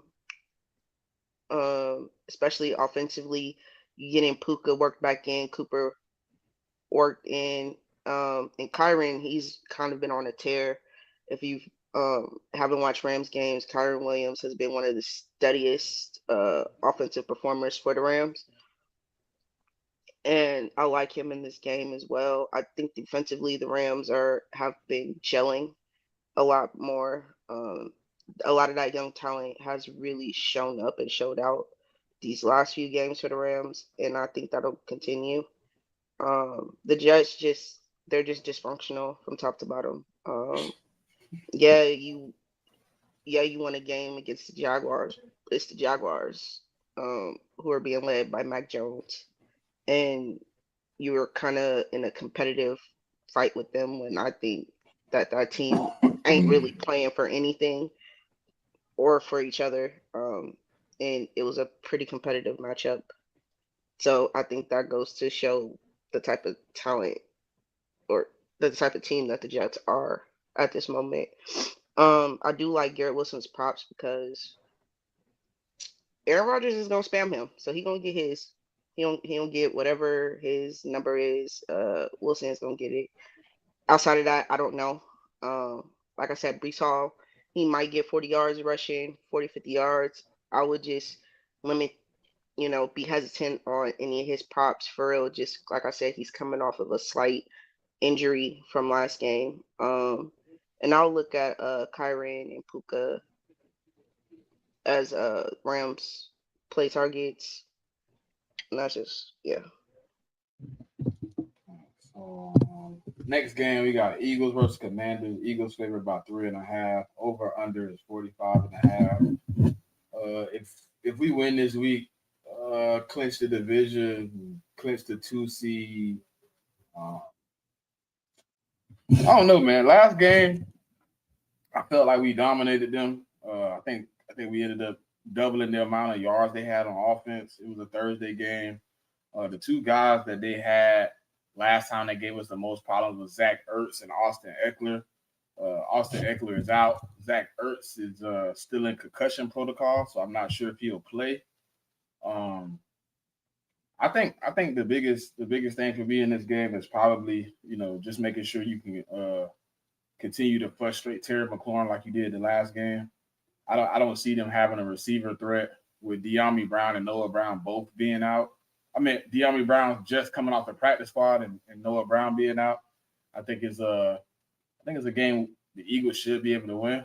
They can't stop the run. I'm pretty sure we're gonna go back to it again like we did last time. I'll take the Eagles money line. Give me Saquon rushing yards. Give me AJ Brown receiving. Give me Jaden Daniels for his rushing attempts. I think he gonna take off a little bit more this week than he did in the first one. I think he's more healthy as far as the ribs. And give me Brian Robinson 50 rushing yards. I think they'll keep it on the ground. I think he'll have something like 13 or 14 carries with something like 50, 55 yards.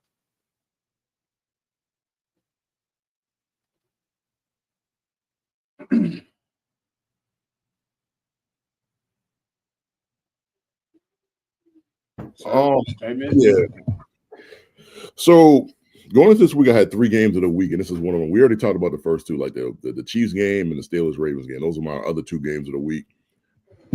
First matchup, like Smitty said, it was a good matchup. Thursday night football. But it seems like this game, the Commanders are going into this game a little bit more hurt than they were the first time around. So I do like the Eagles in the game. I think they'll win and win the division. They got a lot to play for. So do the Commanders. They have a lot to play for as well. I think what's gonna kill them, bro, for me, Mick, is I think they had a better chance if Austin was there, bro. we struggled covering him in the flats last time. He had like two big plays for like one for 30, 35, one for 25, like, and both of those put them in scoring position. Like, I just don't know if Brian Robinson Jr. brings that same Well, I passing mean, threat. I mean, Brian Robinson's game is more running the ball. I mean, he has the ability to catch, but like that's the difference. They just have to find a way to replace that production. I mean, and it is, kind of is what it is. Hey, in that first game, Austin Eckler led their team in receiving. Yeah, so I mean, they're gonna have to find a way to kind of scheme Terry open. I mean, they're gonna have to get like the first game he didn't make an impact at all. They're gonna have to find a way for him to make an impact. They got to find a way. I don't. I mean, if they want to be in this game, I mean, Scary Terry has to have more than 1 to 2 catches in a game. I mean, that's not going to cut it. They don't have other wide receivers to make up for that production. So they're gonna have to kind of figure that out. I guess so. I gave you Eagles -3.5 is what I like. I'm not gonna touch the over the under because it's kind of this game could go over, it could go under. Like it could go either way. Props I like in the game. Coming off a bad game for Saquon, give me Saquon's his rushing yards. Give me Saquon anytime touchdown. I think AJ gets in the end zone again, and I also think that Jalen Hurts gets in the end zone again too. So I think those 3 guys are going to score. Give me Smitty's receptions because I think Smitty might have a sneaky impact in this game too. On the Commander side, give me Jalen Daniels for his rushing yards. Give me Brian Thomas for a touchdown, and give me Scary Terry for a touchdown. They went for it on 4th and 13. Yep. Yeah, and it was a horrible. It was just horrible. It was like a 2-yard pass. He checked it down on some craziness. Are they trying to lose this game? Hey, look, I ain't saying nothing because I knew last time I ruined the little play, so I was like, I'm gonna wait for JMIK to see it. that was a ridiculous play call, but yeah. Go ahead, Pop. Yeah, I just think the healthier team going into this game is the Eagles, and they gonna win. I do like the -3.5. I like that. But not having Noah Brown, Zach Ertz is looking like he might be out as well. When is the last day to come off concussion protocol? Anybody know? It depends. It depends. So he got the concussion Sunday. So if I thought it was like a day where they had to activate you by something. Nah, it depends. It just depends on how you pass through the protocol. I don't think there's a guarantee like, oh, this. It's okay.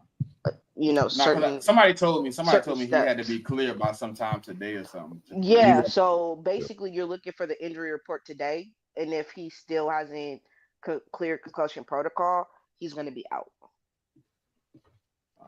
Jonathan Allen out again too. Yeah, and so I just think that the Commanders, they're playing with house money. I think they could still be a wild card team, but I just don't think this is a game they're gonna win. Like I said, the Eagles will be able to, I think, control the clock and just kind of dominate them defensively. Just because I think they're lacking some talent in the pass catching area with them not being out, and I don't think that the talent that they have currently is going to be enough to overcome those deficiencies. So I like the Eagles. Certified.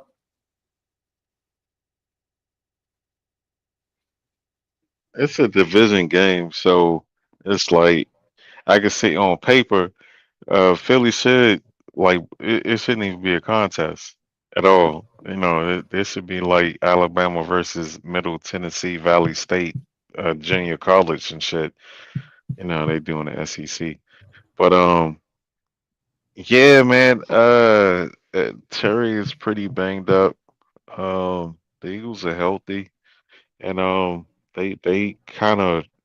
I don't see why they wouldn't continue what they did last week, man. They rolled pretty good last week. But again, it is a division game. I got Saquon getting back on track with his carries and his yards. AJ Brown, his attempts for sure. Jaden, I'll probably do his attempts, passing attempts, and I think Philly probably covers. They should cover. But last week, that rush defense, if you watch the all 22, my God, bro. We had no choice but to pass. I ain't gonna cap.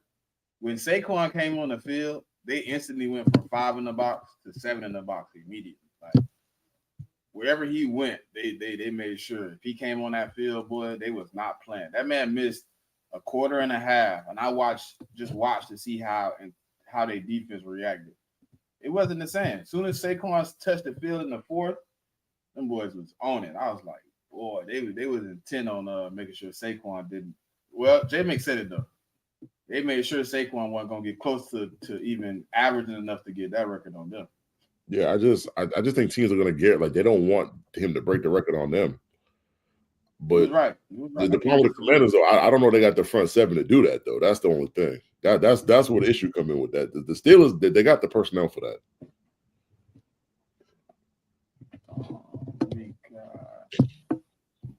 Giants versus Falcons. Falcons favored by 9. Over under is 42.5. Go ahead, Pop.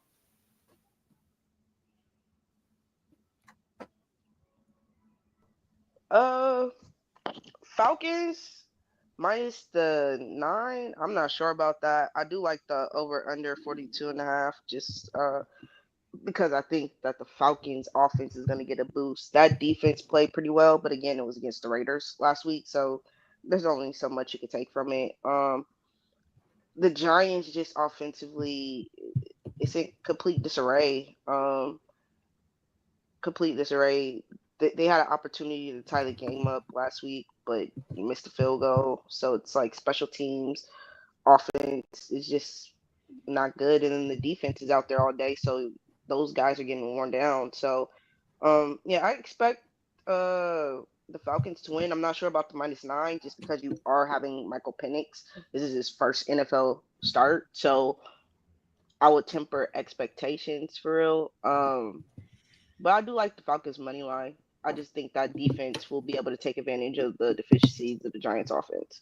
I mean, one question for you, Pop. When have you ever known Falcon fans to temper their expectations?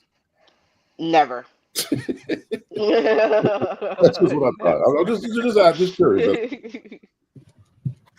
Yeah, the team that was mad at us because they said us being not putting them up in the contender spot when we made our power rankings was disrespectful because they had Kirk Cousins. He was gonna make. Oh, so see how that worked out. They 7-7, huh? Yeah, interesting. And Kirk Cousins is packing bags as we speak. He's calling realtors, trying to see where he need to set up. I just want to say people call me a hater because I kept giving pushback when people said the Falcons are the clear. I think you was the first person. South. I think Pop was the first person I heard say like he didn't. She was like, Kirk Cousins don't move the needle for me. Like you got to show me that shit. Yeah. It's the Bucks division until it's not, and that's why I just never bought into the whole Atlanta Falcons are clear-cut division winners. Like I just never bought into it. I mean, to me, like I learned my lesson with the Saints in that division last year. Man, I crowned the Saints in the offseason because they got Derek Carr because they had the quote unquote the best quarterback in the division. So I learned my lesson from the previous year. Like even though the Falcons made all the little shiny moves, I'm like, nah, I'm not buying into that. And I didn't. Like I still had the Bucks winning it. It's looking like that's about to happen. But hey, Mick, what's funny, right? So they got Kirk Cousins, and then everybody was like, we still ain't moved. Then they really got upset when they went and got Justin Simmons. And they got Simmons, they were like, you got to put some respect on. We got the best back end in the NFL. They got some of the best safeties. Their corners ass. Corners buns. Everybody asked them who was what's the cornerback name? Terrell? Yeah. AJ Terrell. They're like, who is AJ Terrell? He ain't never been one of them ones. They better not pay that dude. That's all I'm gonna say. They better not pay him. They probably will. But the Falcons, bro. The Falcons. Yeah. Come on, no? I mean, looking at this game, like this game is hard for me, man, because it's like the Giants are not. They're playing to draft a quarterback, so they need one of the top 2 picks, so they can't win. But then again, they're playing against a guy that's getting his first start in the NFL. Luckily for him, it's in Atlanta, so it's a home game. But that it just I don't know, man. Like that's tough, man, because it's like the Giants still got pieces on that defense. I mean, I don't necessarily love the DC and how he's calling that defense, but they have players. It's his first start, so God, I know I know I'm gonna regret this, but give me the Giants plus the 9. I know I'm gonna regret this. I'm saying it in the moment. I'm gonna regret it, but I'm still gonna say it. Giants plus the 9. Give me the under in this game. Give me Tracy to score a touchdown. Give me Bijan to score a touchdown. And I guess I'll take.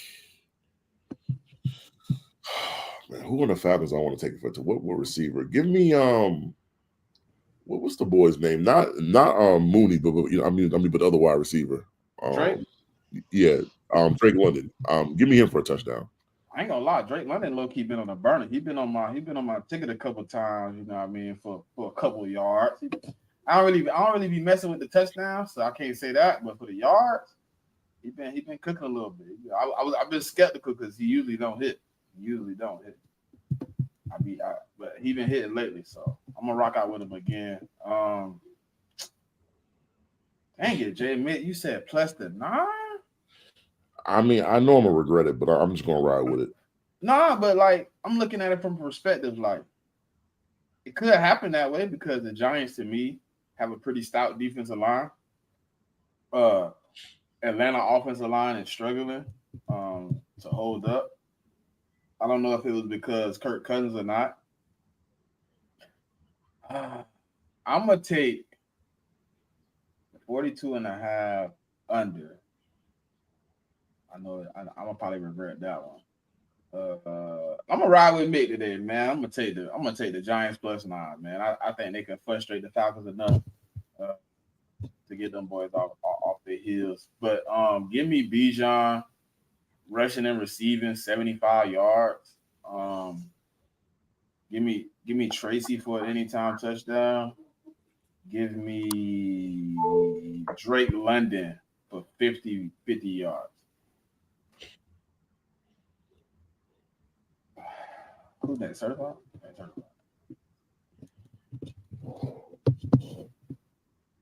Sir, this on you, I think. Oh damn! I thought I unmuted. I muted. I don't know, man. The Giants just look awful, dog. They are. I expected this defense to be so much better, and I don't know, man. It's. I feel like it might be hard for the Giants to prepare for something that they've never seen. Like the play calling going to change a little bit. You know what I'm saying? Like I feel like the Falcons might have a slight advantage, which is the unknown. The Giants don't know what the fuck they're gonna do with Penix. They don't, you know. But neither one of these teams are playing good football right now. I'm cool. I don't want to watch this shit. I don't want to watch this shit. Yeah. We got Cardinals versus Panthers. Cardinals favored by 5. Over under 47.5. Man, the Panthers is on a little run, man. And then it looked like the Magic might have ran out last week. Might have ran out. Go ahead, Mitt. You got it first, man. I'm gonna take a shocker here. I'm gonna go Panthers plus the 5. I watched the Cardinals up close and personal last week when they played the Patriots, and Kyler didn't look that great to me. Kyler missed some throws. He just didn't play that well. And they got to travel cross country over down to Carolina. And Carolina can get a little nippy out there, man. It's not exactly warm all the time either. So I mean, I like them in the game, but I do think this game goes over. I think the Panthers are just playing better right now. I get the Cardinals need this game to kind of stay in the playoff hunt, but I don't know. Like I think the Panthers could outright win the game. To be honest, props I like in the game. Give me Trey McBride receptions and yards. Give me Connor for 50 yards and a touchdown. Give me Wilson for 25 receiving yards. On the Panther side, give me Chuba Hubbard for a touchdown and 60 rushing yards, actually. Since Xavier Legette is out, give me Adam Thielen receptions and yards, and I think Thielen gets in the end zone too. Hey, Trey McBride had me so shaky last week, boy. I was ready to come back on here today, boy, and tell y'all I would never bet with Buddy again. And then all of a sudden, you just start cooking, huh? All of a sudden, it was just like cook. I'm looking at my ticket. I'm like, man, Trey McBride, the last one on the ticket there, and this man finna bust my ticket. And all of a sudden, I just look back at the ticket. I'm like, man, he only need 2 yards. What the hell happened? Yeah, that dude. I don't know where he came from. I don't know when he popped on the scene. Dude is legit though. Yeah, I was gonna say, dude is automatic money, boy. That boy there is. I don't know if it was you or certified, but I think both of y'all came on here the same week and said y'all was betting with guy. I've been betting with him too. He hit. I think the Panthers ran out a little of the juice, man. You know, they played well for about 5 weeks. It just felt like last week the dam might have broke. I'm gonna take the. Damn, he threw another pick six? I was just about to say that. Yeah, it is getting ugly fast. Bro, I was waiting on a replay. I thought it was a pick six, but I wasn't sure. I had to took my eyes off the TV because that game. I mean, he threw another. God, come on. Hey man, it's what's kind of that football game on? It's about to come in a second, but man, he killing my plus 14 right now. Quarterback doing it by himself. Yeah, I got the same. Hey, I got SMU plus 2, man. This is just nasty. Okay, yeah, we got. I think the Cardinals pulled this one out, man. Give me McBride receiving yards and a touchdown. Give me James Conner anytime, even though he was on the ban list. He definitely was on the ban list. And give me Chuba Hubbard attempts. No, give me his attempts and anytime.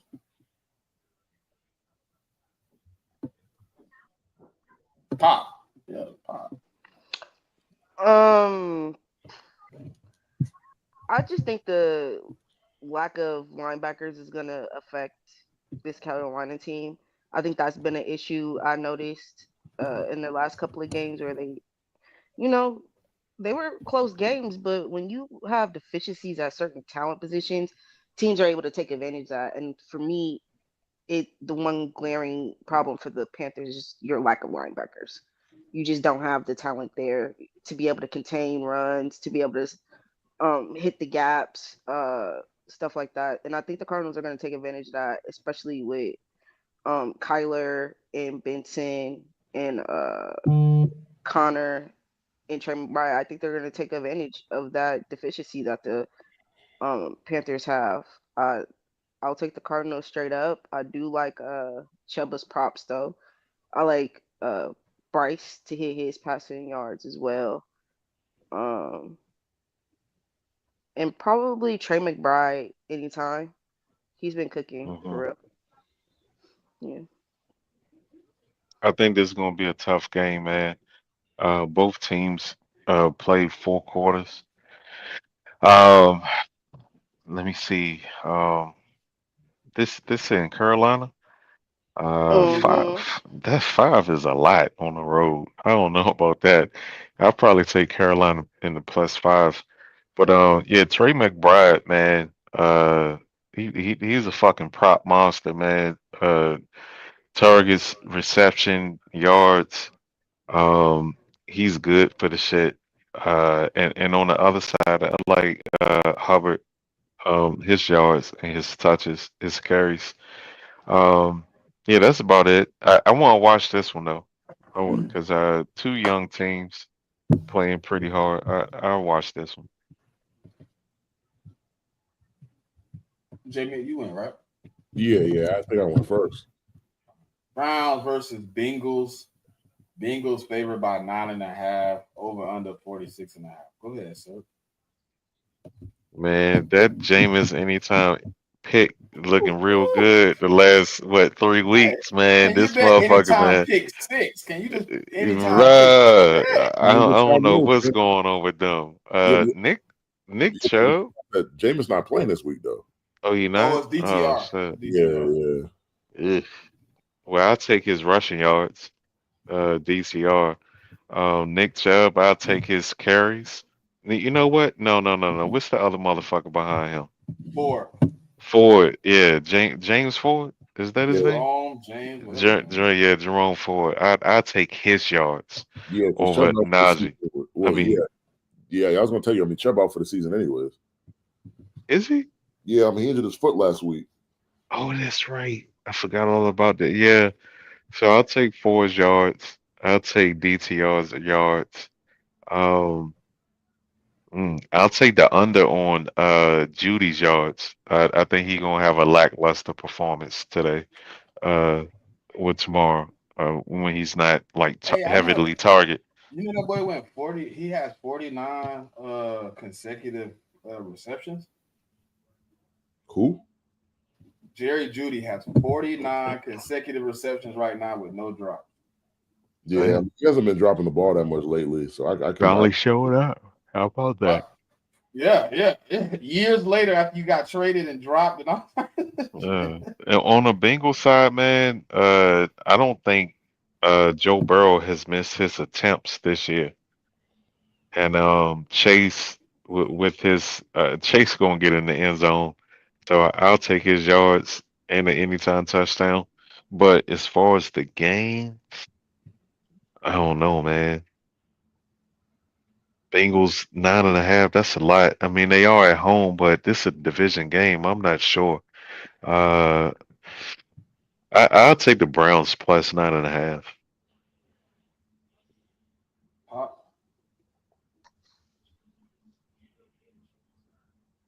I'm going Bengals. Even with the trash defense the Bengals have, I think offensively they'll be able to put up points. DTR being the quarterback for the Browns to me just takes away any potential for them winning the game. I think even with the turnovers that you're getting with Winston, I still think he gave you the best chance of winning games. And at least having fun watching the very explosive turnovers he gives up. I do agree that I think Judy's production is gonna go down.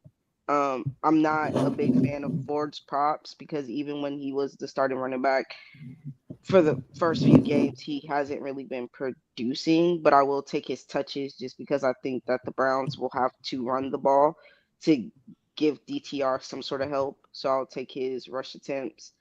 Offensively for the Bengals, I'm taking Chase. I'm taking Joe to hit their props. I like him. Joe's been on the tear, passing wise. Just kind of getting overlooked because the Bengals are losing. But Joe been hitting his props for the most part, and yeah, I'll take the Bengals. Not minus the 9.5. I think that's a lot. Just because that Bengals defense is some shit. So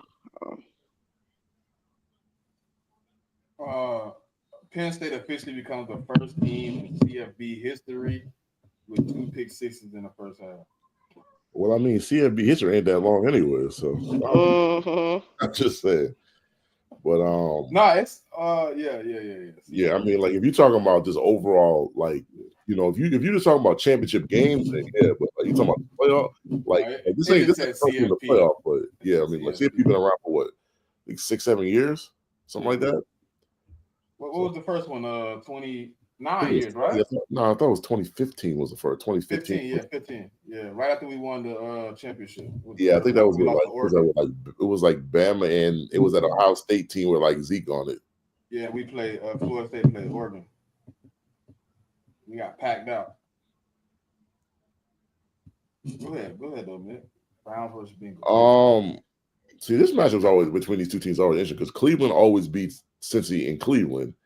But then I think the Bengals have a better record with the Browns when the Browns come to Cincinnati. 9.5 a lot to lay though, man. But I'm gonna lay the 9.5, man, because DTR is the quarterback. I don't trust him. I think he's terrible. Then I didn't think he was a draftable quarterback. To me, he was an undrafted free agent kind of quarterback. just was never high on him. Yeah, I just think that the Bengals need this game. I mean, they got to keep their hopes alive, and I think they'll win. DJ Stroud. And we throw a pick. Pick. I was having it down here, but yeah. I mean, for this game, props that I like. I mean, Jamar's coming off of a week where he didn't. His numbers were pretty good, but wasn't having the weeks like he did before.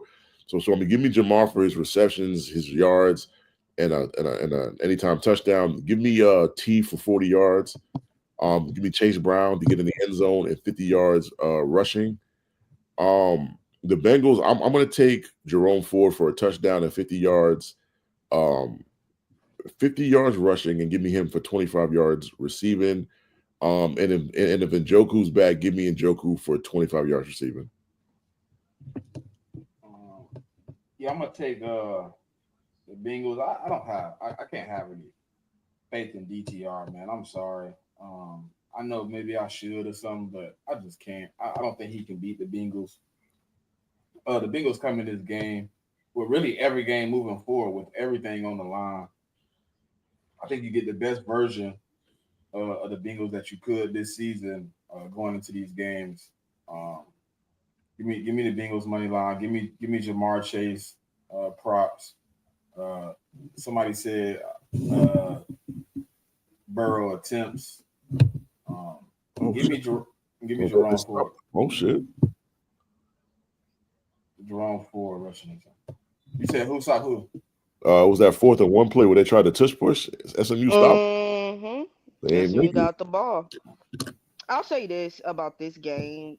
Outside of them pick sixes, this SMU defense has really stepped up and shut down this Penn State offense. I mean, if it's not for the SMU defense, man, this game 28-0. You want to be honest? I mean, boy, and that running back gave a vicious block on that fucking QB run. God damn! Look, Kelsey, come on. When do you play football? You don't play football no more? Oh, I guess he dropped the ball, huh? Wide open, but Bunky. But Bunky dropped. Oh my God. Yeah, I think this might be Travis. I think the sun was in his face. He is looking back at the sun. We got Titans versus Colts.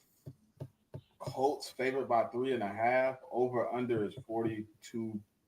I don't know why.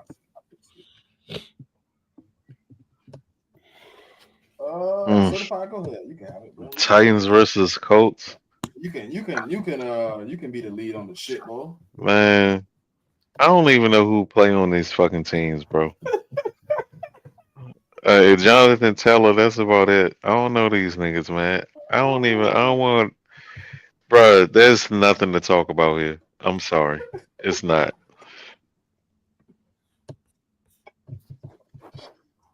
Bro, this probably one of the only games I hope don't I'm show up on my switching TV. games. He ripped through another pick.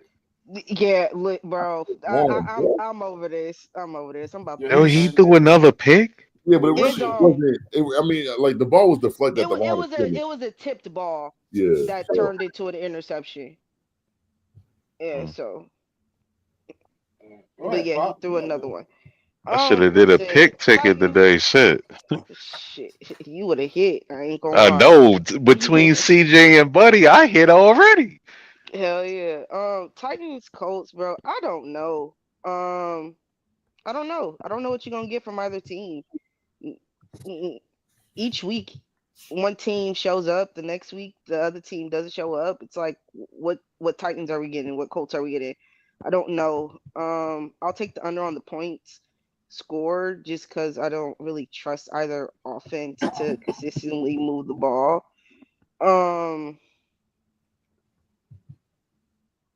I'll slightly go Colts, slightly, not by much, as the winners of this game. It's just I genuinely don't trust the Titans quarterback position right now. I mean, Mason's starting this week, but they bench Will Levis. Yeah, that doesn't help me.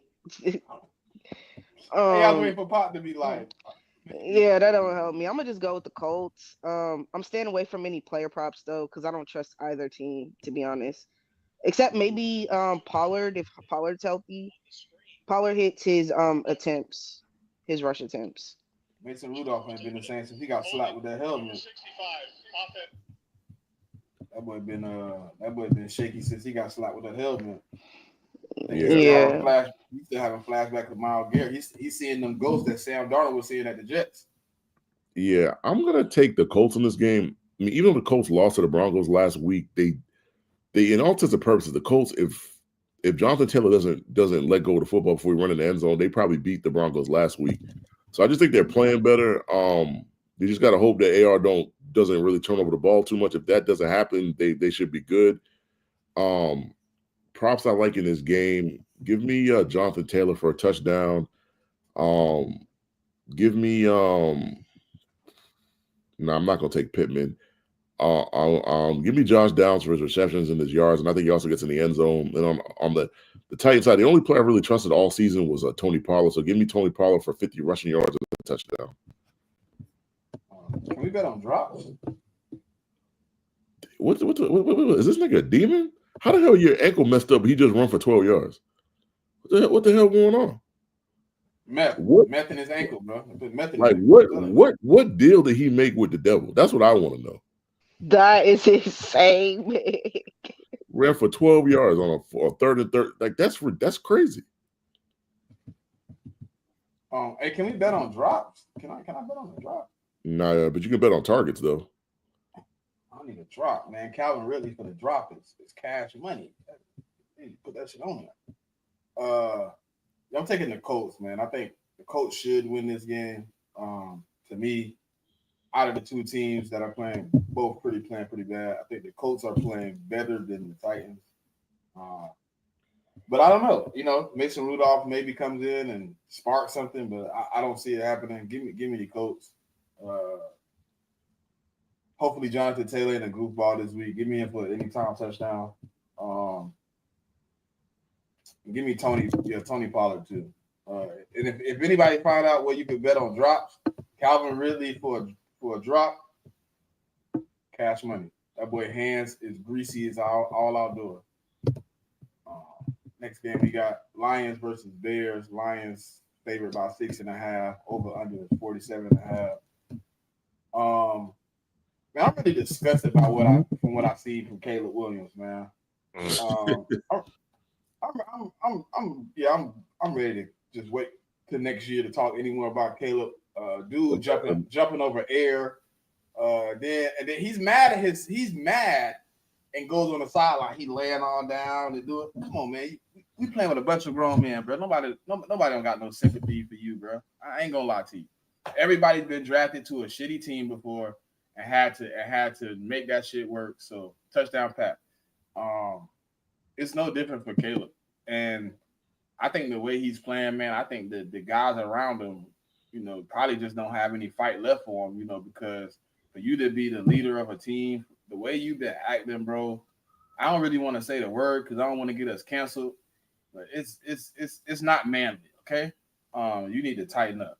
I mean, let me just say this, right? This is so messed up with the whole Mahomes running is that, you know, I mean, I put in the same game parlay for this Chiefs game. They wouldn't even allow you to take his under or, you know, like the over under on Mahomes rushing yards. They wouldn't. The line wouldn't even up there. Like this man already got 25 rushing yards already. It's just crazy. Oh, you can keep going though, Mick. I ain't really, you know. So we talking about what the lines and the bit like. Yeah, just give me not David Montgomery. Give me Gibbs anytime. Yeah, I think the Bears are injured on defense, but give me the Bears minus a 6.5. I have no confidence there to do anything at this point because ever since that game, Commanders where they gave up the Hail Mary, they've just fallen off a cliff. So I just don't trust them. The Lions, I think Gibbs with Montgomery being out is going to give Gibbs a chance to show everybody that he can do it all. Like I think some people had this opinion of Gibbs that he's just a receiving kind of back that he can't, you know, like carry the ball 20 times a game. But I watched the boy at Alabama. I know he could do it. I think you're going to get a big Gibbs game. Like I'm definitely taking Gibbs for an anytime touchdown. You might be able to take him for 2. He might get in there 2 times. Give me a JMO for 40 receiving yards. Give me St. Brown 70 receiving yards, and I believe St. Brown gets in the end zone. Give me Laporta for 40 yards. And I'll take Jared Goff for 2 passing touchdowns and his passing yards. On the Bears side, I mean, I'll take Swift for 40 rushing yards, 25 receiving yards. I'm not touching Cole Kmet with a 10-foot pole because Caleb don't like to throw the Cole Kmet for some reason. I don't get it. Give me DJ Moore and Keenan Allen for 40 receiving yards. And then I'll take I think didn't Cole Kmet only have like 1 reception last week? I mean, Cole Kmet the last month has maybe had 5 receptions like in the last 4 games. He just doesn't throw him the ball. And then he barely like throwing into what DJ Moore. Yeah. I mean, DJ gets the targets. It's just all short passes. So, but and I'm also giving me Roma Duze for 25 receiving yards too. Yeah. That's a dude that's coming along. I do like the progression he's making in the offense because at one point he was barely even getting targeted. He's at least getting some targets now. I do like what he's doing. That game just to me, Caleb really disgusting, bro. Like that body language, bro. I understand you're going through some tough times as a team, but come on, bro. You can't be over there laying down on the bench with your head up, looking all sick. Come on, man. You with a bunch of grown men, bro. We all trying to win games. You gotta pick your head up and lead. Everybody ain't leaders in this. And my issue with this Penn State game is SMU making Penn State look a lot better than they are. Like not for the 2 pick sixes, man. This game should only really be 7-0. I don't know what the quarterback from SMU got going on today. The lights must have got just a little too bright. A little too. That's the play they scored on. Oh no, that was the play before the play they scored on. Go ahead, sir. Lions versus Bears, man. Oh, Lions versus Bears, man. Another division game and whatnot. But I don't know, man. A part of me say this ain't gonna be close, but then a part of me thinks it will. I feel like one of the things that have helped the Lions is the vast majority of those injuries was on the defensive side of the ball. They lost a lineman and Montgomery. That 2-headed backfield is pretty much like the engine to that entire team. So I'm curious to see what it's going to look like with Gibbs getting all the carries for 4 quarters. What's that going to look like? How is that going to affect the run game? And if it does, how much does it affect Jared Goff? I think this could potentially have a ripple effect across that offense. Chicago, man, they're awful, man. The defense is bad, the offensive line is bad, Caleb is bad, the coaches is bad. I don't know. I did this one right here. I would stay away from this one, man. To be honest with you, that injury to David Montgomery, I think is big. I think he's more important to that run game than Gibbs, but that's just me. So we'll see. But I'm gonna watch it, but I don't know about putting no money on none of this shit. I heard Mick touch on it, right? But I just question: do people? I mean, do y'all believe? I ain't gonna say people. Do y'all believe Gibbs is the same running back with 26 carries? When he's starting to push the 26, 27, 20, you know what I mean? But I don't think leaning on him. Yeah, but I don't think they're going to run the same type of offense they've been running with the 2 running backs. I think they're going to start throwing it a little bit more. I don't think they're going to run it much. Like I don't think Gibbs is going to get 30 carries. I think they're going to keep Gibbs around 20 carries. That's the thing. And then they also got guys behind Gibbs too, so it's not just all going to be on Gibbs. I think Gibbs is going to be in the game the majority of the time. But to me, when Gibbs is in the game, it gives their offense more boost because it's like I get Montgomery catches the ball at the backfield, but he's not the receiver that Gibbs is. So when Gibbs in the game, it's just like as a defense, you got to be mindful that Gibbs could be running it or he could be catching it. I mean that's a huge threat to me. Right. Go ahead, Pop.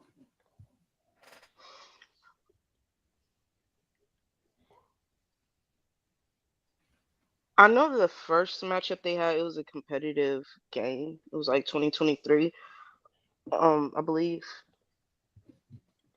when the Something like Lions that. and 'Cause, Bears. yeah, Yeah, it was that the Thanksgiving game. It was pretty competitive. It's just I don't know, like with Caleb Williams, I always knew his transition into the league was going to be difficult because a lot of that off script backyard type play you did in college, you could get away with it, but in the NFL, you're playing with higher caliber athletes, in my opinion.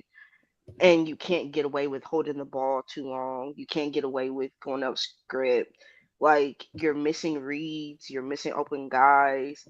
You're trying to do all this acrobatic stuff when just take the easy completion, take the check down, take the 5 yard, just move the chains, and you're not doing that. I do understand like the dysfunction that the Bears have in the coaching staff, but even still, I think a lot of this stuff Caleb can make adjustments on his own.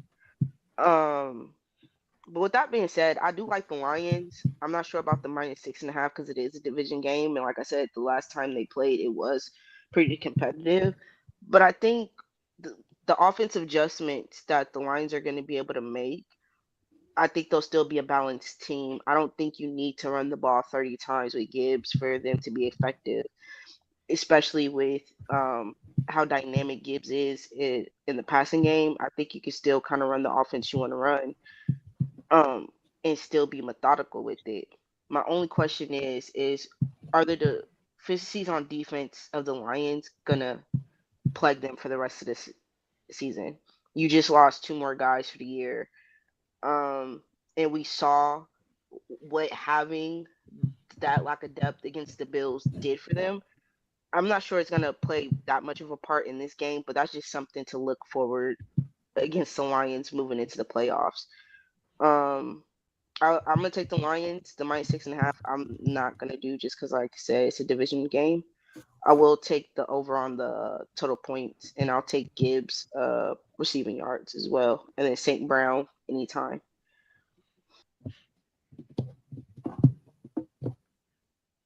Nick, you can go. I don't think you will. No, I think I already won already in this Bears game. Okay. We got Vikings versus Seahawks. Vikings favored by 3. Over under is 42.5. Now you can go, JMIK. Yeah, I'm gonna take the Vikings, man. Like Seahawks, I just don't know. Because the Seahawks got some injuries. I mean, I know Kenneth Walker, he's coming back. They said Geno is gonna try to suit it up and play. So you don't have Sam Howell playing. Yeah, I mean, I just like how the Vikings are playing defensively. Like I think they're playing a lot better defensively. I just think it's gonna be hard for the Vikings to put up the amount of points it's gonna take to beat the Vikings. So give me Vikings -3. Do you think the game goes over? I think it's gonna be, if Geno plays, I would definitely take the over. There's gonna be a good amount of points scored. And I just think, man, like Brian Flores is just gonna create havoc with like his blitzing scheme. And I mean, the Seahawks O line is not the greatest. So give me that. Jettis has been on a run of scoring touchdowns, so I'm gonna stick with him. Give me Jettis for a touchdown. I also think Aaron Jones gets in the end zone as well. Give me Jettis receptions and yards. Give me Addison for 40, Hawkinson for 25. Give me on the Seahawks side, give me Kenneth Walker to get in the end zone and Jason to get in the end zone. And also give me DK to get 40 yards. I'm staying completely away from Lockett, man. Lockett's production has completely fell off a cliff. So yeah. Yeah, I'm going with Minnesota too. If Sam Howell has to at any point in this game get in, Ain't Gino out? They said he was questionable, but I think they said he's trying to play.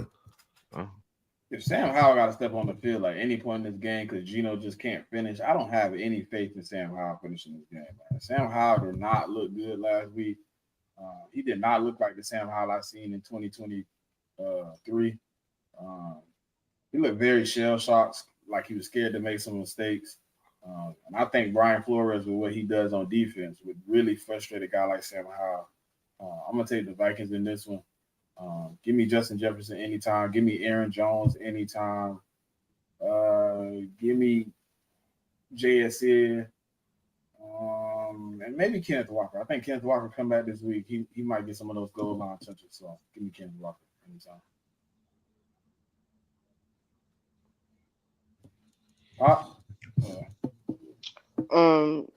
Texas guard Shaq Mason may be questionable to return. Vikings Seahawks. I'm gonna go with the Vikings just because Gino. I'm not sure if he's a game time decision or not, and I don't like Sam Howell going up against that Vikings defense. So I'm gonna go with the Vikings. I do think Jettis has kind of gotten back into a rhythm with Darnold. I think Darnold's been playing a little better than he had the last, I'll say 3-4 games. He's been playing a little better the last two. Addison has really taken that next step. For the Seahawks side of the ball, I think JSN has solidified himself as one of the top slot wide receivers in the league.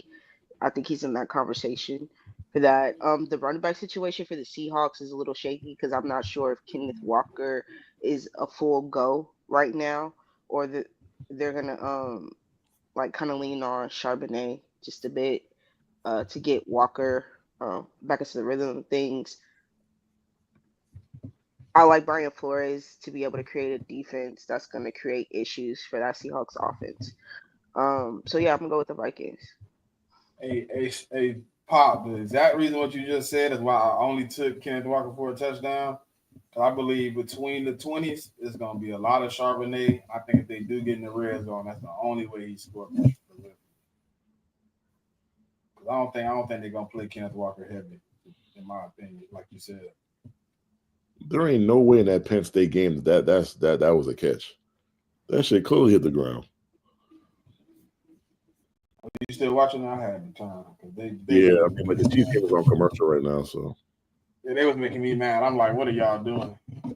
Well, I mean, the funny thing was on that fourth down when they went for it, like he had a guy open, but like the line they couldn't block it up long enough for him to see the guy. Listen, man, that North Dakota State, South Dakota State game looked pretty good so far.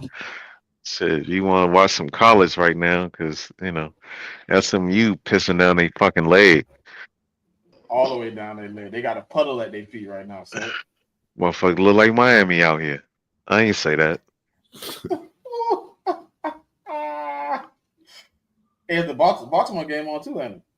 Nah, the Baltimore game on until 4. 4. Yeah, and they gonna put the Chiefs and the Baltimore game on at the same time. You know they definitely ain't doing that. Yeah, I was tripping.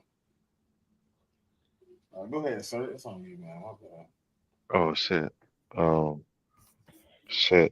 The Vikings, man. I think they cover. I don't know how well Gino and the offensive line gonna handle that constant blitz that they're gonna bring, and I don't know, man. I don't see Sam Donald slowing down from last week. He's been a little mid, uh, up and down between being good and mid the previous weeks, but I know it's gonna take a little time for him and Jettis to get back on track and whatnot. But I think they cover. I don't know, man. I gotta see.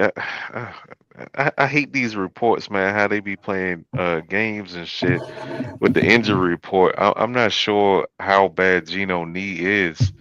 Um, when they took him on the field, they was talking about it could be the end of the season. Next thing I know, he full participant in practice and shit. Like, they be playing games, kind of like Patrick Mahomes out here with a running around like Lamar Jackson with a broken ankle.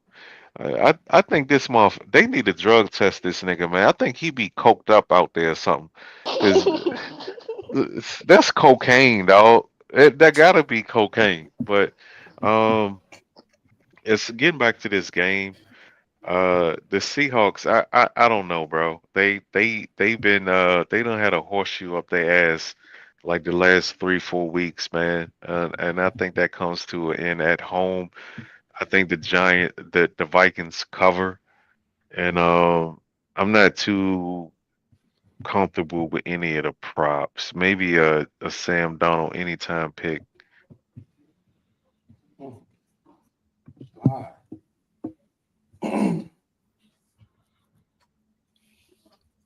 Pop, you went on Vikings Seahawks.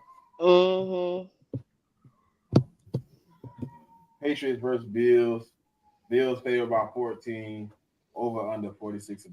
Go ahead. Nick. I'll definitely take the over in the game because the way the Bills game's been trending, you gotta when they're playing, you gotta kind of take the over, man, because the games have been going way over. We coming off a bad performance against flying out to Arizona, so I anticipate my team will play a little bit better. I think they'll try to keep it as close as possible. So I'm going to take the Patriots plus the 14. I don't think there's no chance of us winning, but I think they can cover. I think they're going to come out with a better effort this week. Because I mean, like the effort was so poor last week. Props I like in the game. Give me Drake May 25 rushing yards. Give me Demario Douglas for 25 yards. Give me Hunter Henry for 25. Give me Mondre for 40 yards rushing. On the Bill side, give me Josh Allen's passing yards. Give me a Josh Allen anytime touchdown. Give me a James Cook touchdown. And give me I think this is the week that Kincaid gets in the end zone too. So give me a Kincaid touchdown. The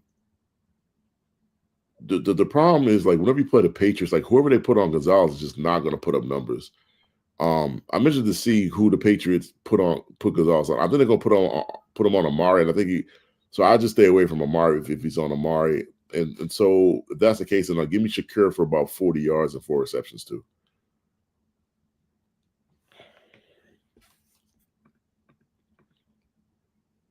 Let me see. What we got? I don't know much about these teams, man. To be honest with you, I know the Patriots are pretty bad. Um, but I like uh, Drake May. He been in his Russian prop consistently. Uh, I, I guess I got the Bills to cover. Um, it seems like division shit doesn't apply to the Bills in the AFC East. Um, I think like a good maybe 50% of the time they blow the fuck out of the other teams in the division.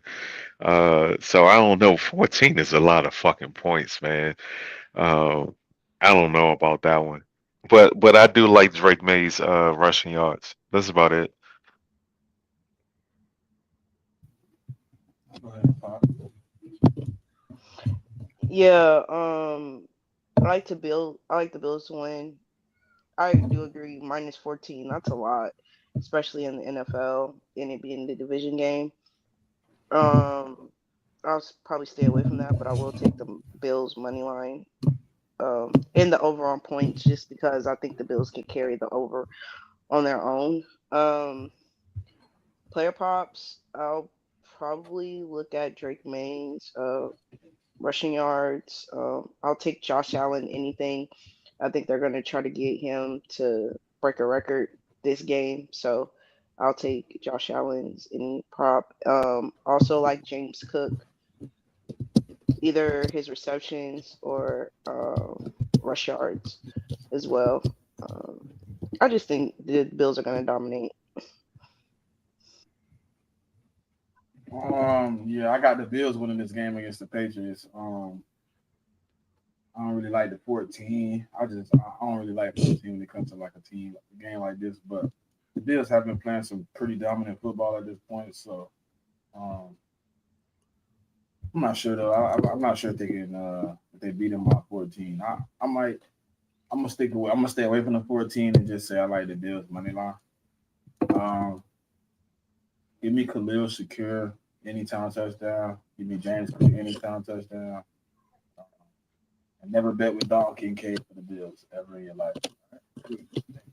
I mean, I was going to tell you, like, the tight end of bet with is actually Knox, to be honest with you, because he's a more, blocking. Because he going to be in the game for more snaps, though, because he can block better. Yeah, I know. I know. But I just, I made the mistake of saying, hey, the other tight end out. Yeah, they're going to use the other one, man. They're going to put him in the game and let him get a little burn. They said, ha. He ain't getting no Kincaid is burn. pretty much a slot receiver. I mean, that's pretty much what he is. I said, okay. Slap me then.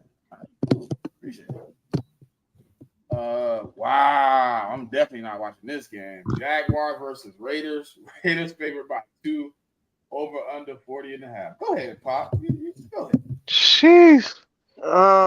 Listen, Brian Thomas Jr. fantasy team. So Mac Jones, I need you to force feed that man. Playoffs, here I come. Neither of these teams want to win this game, Facts. and but I think the Jaguars are gonna potentially win. Just because I think Mac Jones, he's in a rhythm with Brian Thomas Jr. That has been a connection that has worked well over the last 2 games when Mac Jones has been in. I think also ETN has had better production as well. Outside of that, I don't know who else. The Raiders, maybe it's Ritter, maybe it's AOC. I'm not quite sure who the quarterback is for the Raiders going into this game. I would take Bowers props because Bowers, it don't matter who the quarterback is, he is hitting his receptions and his yards. So I'll take that for the Raiders. But besides that, yeah, I'm staying away from any money lines, over unders. Yeah, the only props I'm taking is Brian Thomas and Bowers. That's it. Yeah.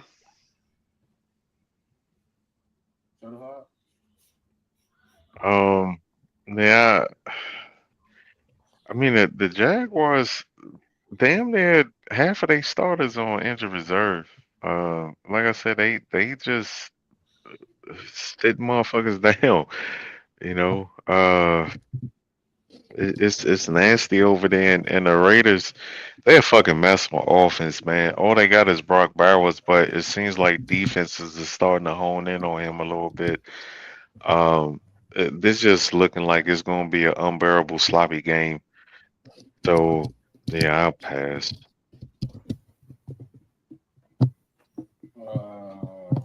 Emmett? The only thing I'll say about this game is I heard that O'Connell is actually supposed to play. So it actually makes a lot of difference because if Ritter was the quarterback, man, I'd give the Raiders no chance. But if O'Connell plays, I give him more of a chance. It's a hard game to call, man. I think I'm gonna take the Raiders though because I just think Mac Jones is gonna give you opportunities for you to intercept the ball. He's gonna put the ball in harm's way, and if you're the Raiders, if you can take advantage of that, then you'll win. And I think they can. So I mean, like, the Raiders are still playing hard. I don't know if they want it. They shouldn't want to win because I think it's clear that Shador wants to go there. So it's pretty crystal clear that that's where he wants to go. Props in this game. If I was taking any, I'll take Brian Thomas for his receptions, his yards, and a touchdown. ETN had a better week last week, so I would take ETN for 40 rushing yards. I could do that. On the Raiders side, I'll take Brock for his receptions and yards and a touchdown. And I take Jacoby Myers for like 40 yards. I really don't even know what to pick in this game. This is considerably one of the worst games of the week. I thought I had seen the worst game earlier when we was looking through the games, but this is the worst game of the week. I don't think either one of these teams want to win. But I think the Raiders playing hard have played the best case of possible I've seen with a team that's tanking on live TV. They do everything possible to make it look like they fighting. In the last 2 minutes, they be like, you know what? I came to lose this game, and they throw it away. So, I mean, I think the Jags, to me, probably win this game. Give me Brian Thomas Jr. 40 yards and maybe a touchdown. Give me ETN for maybe 40 rushing yards. I ain't gonna say a touchdown. Next game is 49ers versus Dolphins. 49ers favored by 1. Over under is 44.5. Certified. I guess so. I mean, I don't want to win this game. But they don't do what I asked them to do, so they probably will win this game. But I ain't betting on it. Shit, Trent still ain't playing. Uh, I don't even know who we got playing at running back because Isaac Guerrero, he's out. So I don't even know who our fifth running back is. I don't I know. seen the dude. It's a weird name too, bro. I think you got him Uh, on the Jets practice squad. I think it's some African. Yeah, it's an oh African dude. yeah. Yeah, for sure, for sure. And then the Dolphins, man, that offensive line is some butt cheeks. Tyreek Hill is playing awful, and Waddle is not playing. Your starting So, running backs is Israel Buda. I don't even know how to say that, and then Yep, that's Patrick good. Taylor Jr. well, I don't know them niggas. Me Patrick neither. Taylor Me used to play neither. on the Packers, I believe. I think you got it from them. Yeah, I hope we lose this game, but we The probably Israel won't. dude, I mean, the he only might thing is the Dolphins been playing like Tua played bad last week, so I Yeah, don't. he So might get y'all. He might top his interceptions from last week, and shit. come up and he give you some didn't Hill more. play last week at all. Hill played bad last week too. That motherfucker had a few drops. True. I don't know what's going on with Tyreek this year. He I can't catch shit. Yeah, but I also think what happened with Tyreek was like when Tua got hurt. I think they changed the offense. Like they made the offense more dink and dunk. And even when Tua came back, they don't really throw the ball down the field like that no more. Yeah, that's about it. JMIK or Pop, either one of y'all can go. I mean, I'm gonna go with the Niners, man. I mean, in good conscience, man. I don't like the Dolphins, so I mean, so if I had to choose a team, man, I'm gonna go with the Niners, man. I mean, I probably should say I want the Dolphins to win so they worsen their draft pick. That's probably what I should say. Yeah, nah. They might win. I mean, But yeah, I 6-1, mean, guess. this is a game. I mean, pretty much whoever loses this game is actually eliminated from the playoffs, so it's an elimination game. Props I like. I think Purdy gonna have to throw the ball, so I mean, give me Purdy for his yards. Give me Kittle for his receptions and yards. I'm not touching Debo for nothing, man. Like I refuse to put him on any ticket of mine at all, so I'm not doing that. Give me Jawan Jennings for his reception and his yards. Dolphins side, I think Waddle's doubtful, so he's probably not playing. So give me Tyreek for his receptions and yards. Give me A-Chain for a touchdown. And then give me Jonathan Smith for his receptions and his yards. And on the Niners side, give me Kittle for a touchdown too. Go ahead, Pop. Yeah, I don't know who's gonna win this game. I'll slightly lean the 49ers, but I genuinely just don't know what 49ers team we're gonna get. I know they're still dealing with some key injuries, so I don't know how that's gonna play in this game. I want the 49ers to lose just because I want Dolphins fans to weep about not making the playoffs. Because they lied to me about their team, telling me that they were going to go 13-4. Yeah, the Dolphins just to me, it's like a track meet, and then once you're able to slow it down, it's bust. It doesn't really work. And I think the 49ers defense will be able to do that, kind of slow them down. Yeah, I'm going to just go with the 49ers. I'm not sure about the over-under. And I'm kind of iffy on player props as well in this game. It's a little tricky to call. Yeah, I'm kind of with Pop. You got to put a gun to my head and make me pick this game, even though I don't want to pick a team. I'm leaning slightly towards the Niners. I just think, the Dolphins. I think I don't know what it is, but I feel like, Tua missing that time, like Mick said, a lot of the continuity they had on that offense is off. A lot of the things they were doing well, it seems like they just can't get the timing together. It was a couple of those plays where usually he would hit Waddle, he would hit Hill and Stride, and them boys would pretty much go for 30, easy. It's just not happening right now, and it's probably just off because he missed so much time and they were adjusting things as Mick pointed out again, with the offense just to try to be more well rounded for what they had at quarterback for the time being. So I'm gonna just go with the 49ers. I know they banged up, but the Dolphins just been playing really bad. All right, the Sunday night game is Buccaneers versus Cowboys. Buccaneers favored by 4.5. Over under is 48.5. And I'd rather see a monkey with a diamond ring to see the Cowboys win another game. So, I mean, but shouldn't you want them to win games because it makes their draft position worse? So it means that they're not going. The team's not going to get assets enough to get better. They're not going to draft nobody good. They're gonna go draft somebody. They're going to draft Genty. That's what I'm hearing.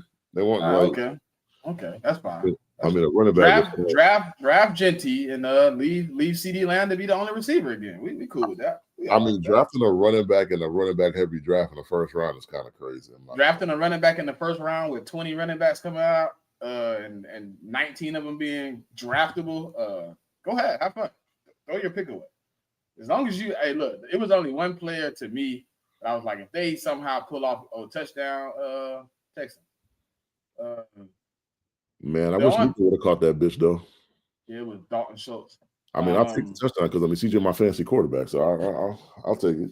The one play I was worried about, Mick, and I think they out of that range no already. Flag. Interesting. With Travis, they out of that range. So yeah, give me the Bucks. Give me Mike Evans yards. The Cowboys back end is falling apart some more with Diggs going down. And give me Bucky Irvin rushing yards this week. And at any time. I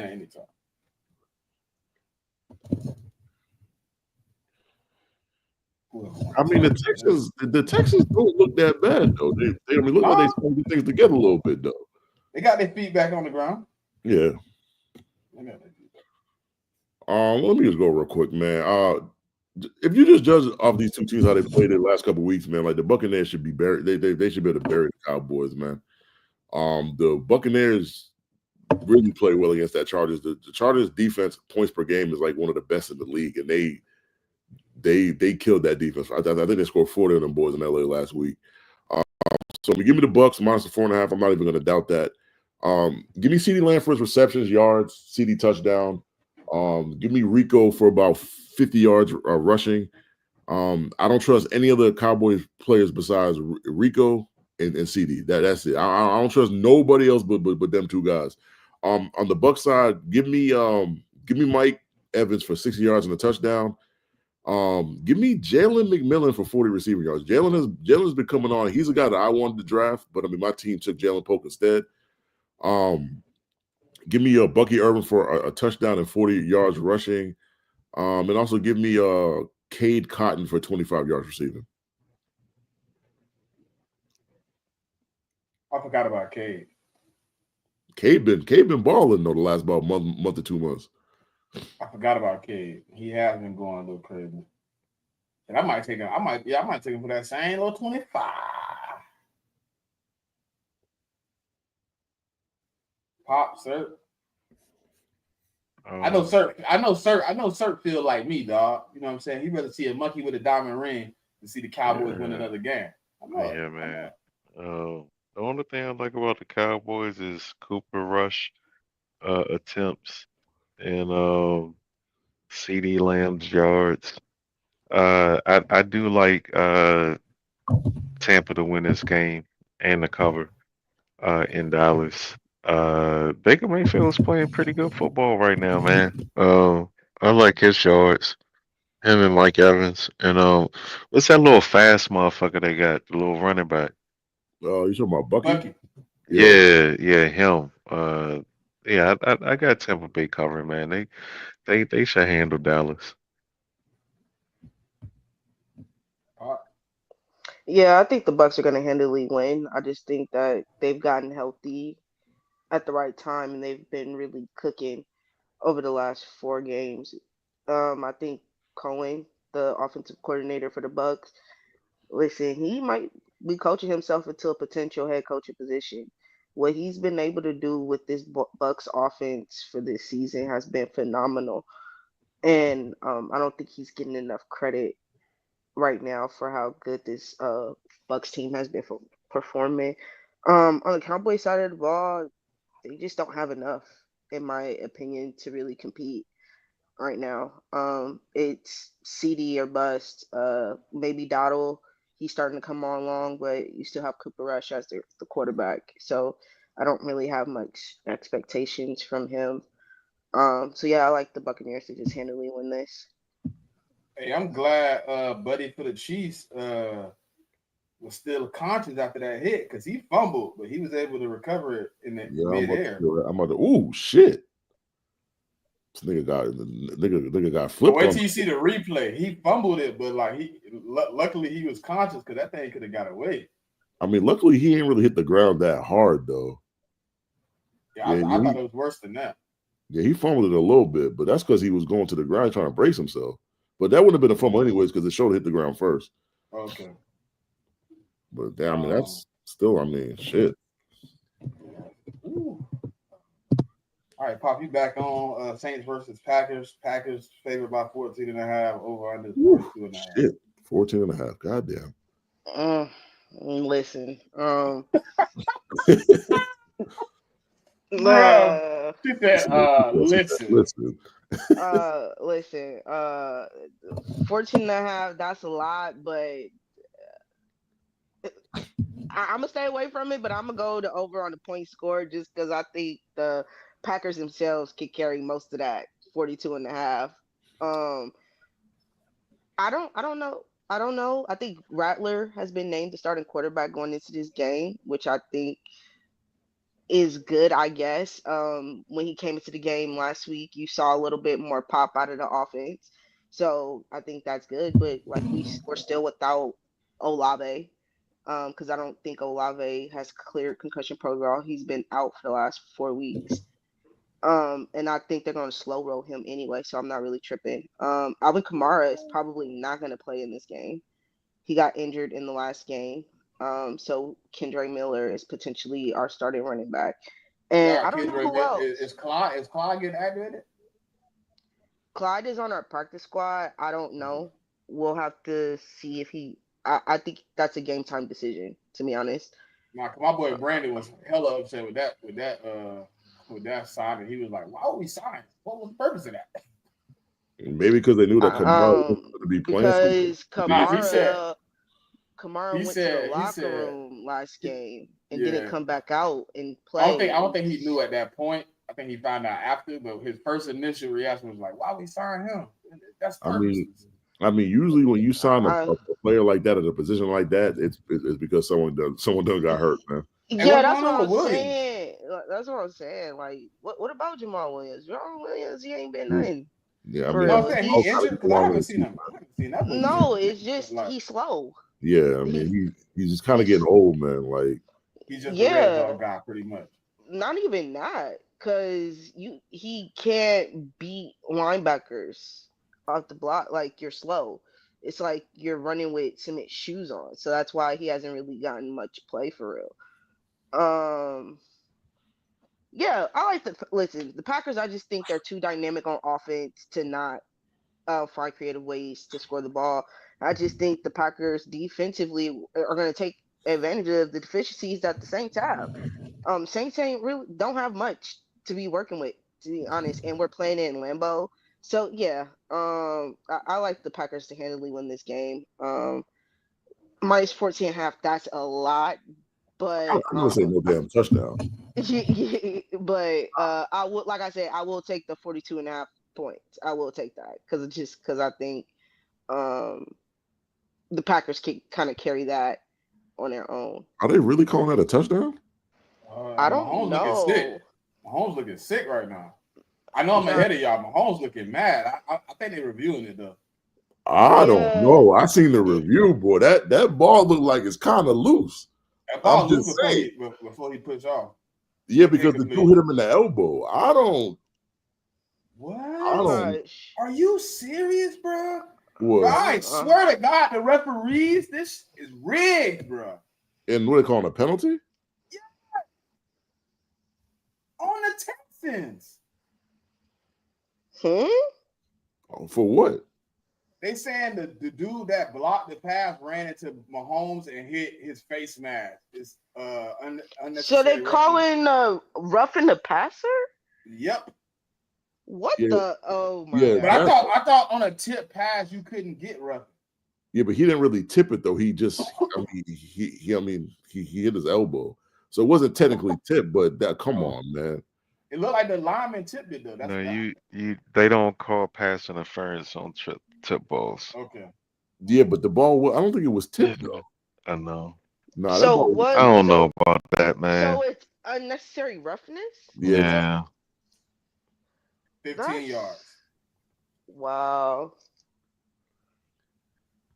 Boy, watching Chiefs games, boy, I never seen refs like this. But it was in the Interference, course of man. the, bro. Okay, whatever. Whatever. Nah, Hey man, listen, man. Hey man. Whoever want to take it next, man. And Pop said it all though. I don't really even have a rebuttal. if this game was in New Orleans, I would take the Saints plus the 14.5. But like they got to go on to them elements, man. It's gonna be cold out there in Green Bay, man. I heard a little bit of snow too. So I will take the Packers minus the 14.5. I mean, if I want to feel comfortable, I'd drop it down to 13.5. So you just need 2 touchdowns. These are two teams going in opposite directions. The Packers are trying to go for the playoff, their playoff run, and the Saints are just trying to end the season pretty much and try to get, just try to end the season with the least amount of injuries and the highest pick they can get. So on the Packers, let me get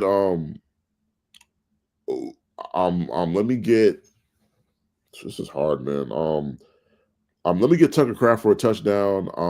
I'll take the Packers running back for a touchdown too. Give me Reed for 40 yards, Dukes for 40 yards. And on the Saints side, I don't know, man, because I don't even know who's playing for the Saints. So I'll just stay away from their props. What time the next game come on, 4? Yeah, it's at 4. When we get off, I'm gonna just play Call of Duty. I just can't watch this. I just can't watch this. Bro, they call holding on that. And the man initially came in contact with D-Hop 2 yards off the line of scrimmage. They call holding. I thought you could make contact. Oh my god. No, your touchdown. No. Oh my god. There's no way in the world I was holding. Nah, it wasn't. It was 3 yards off the line of scrimmage. You can come in contact with them. Sir, you want to touch on this game or not? That's within 5 yards, man. Come on. Right. And here's the thing. They were just battling for position. Ward was going one way and he made a cut and their bodies got tangled up. That wasn't fucking holding. The Saints are banged the fuck up, yo. And the Packers still have Josh Jacobs, even though we know that Jordan Love is gonna give it up. Josh, I don't know if the Saints got enough on defense to slow down Josh Jacobs. Anderson, Lambeau, 14 is a lot of fucking points though. I'll take New Orleans. Wait a minute, David Carr is out, right? Yeah, he's out. Oof. Yeah, he broke his non-throwing hand by making a dumb play in the Giants. I don't game. know. Yeah. Even with that, 14 is a lot of points, man. That's a lot of points. Really 15. Really 15. Yeah. I'll take Josh Jacobs. For his yards and his attempts. That's about it. Are they off the Jake Hayner experiment train? Because that's all I need to know. And I can take this. I'll take the Saints plus the 14.5. If Jake Hayner ain't gonna play the first half, Spencer Rattler looked all right playing against the Commanders in the second half. I think he came out that Rattler starting. I might take the Saints plus 14.5. I think the Packers win, but Spencer Rattler looked rejuvenated last week when he came in that game. He was able to give the Commanders all the trouble they wanted. I think the Packers win. Josh Jacobs rushing yard. I'm not really sure, like offensively for the Saints, because it's like it's a slew of guys out, man. And I think last week Spencer Rattler was just doing what he could to get it to everybody possible, whoever was open. It was just a collective team effort. So um, I think it's gonna be the same type of attempt again. Spencer Rattler should have won that game last week too. No cap, no cap.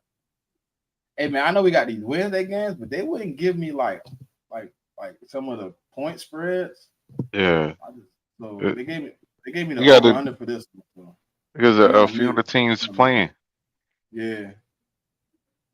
So this one is the first Wednesday game is Chiefs versus Steelers. They gave me the over under 41 and a half. We want to touch on it again.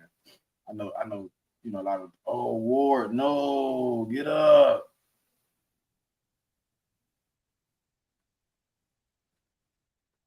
Oh, he in pain too. I think you muted Mick. Oh, sorry. Yeah, I think they said George Pickens is gonna they set him out this game so he could play in that Christmas game. So Okay. What you think about that game? Who you liking? Pittsburgh a hard place to play, man. I just think that Pittsburgh defense is gonna really slow down that Chiefs offense. So I'm liable. I think the Chiefs would be favored. I think the Chiefs would be favored by like maybe 3-4 points. So I'll take Steelers money line. Okay.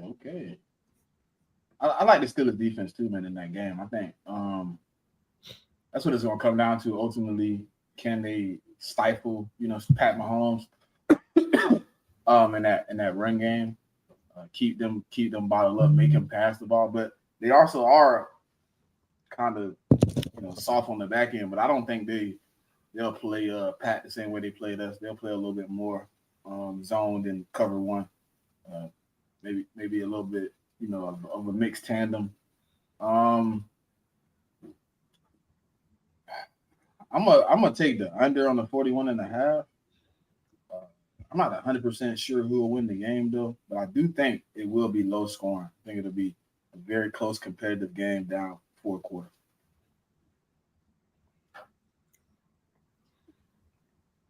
Pop.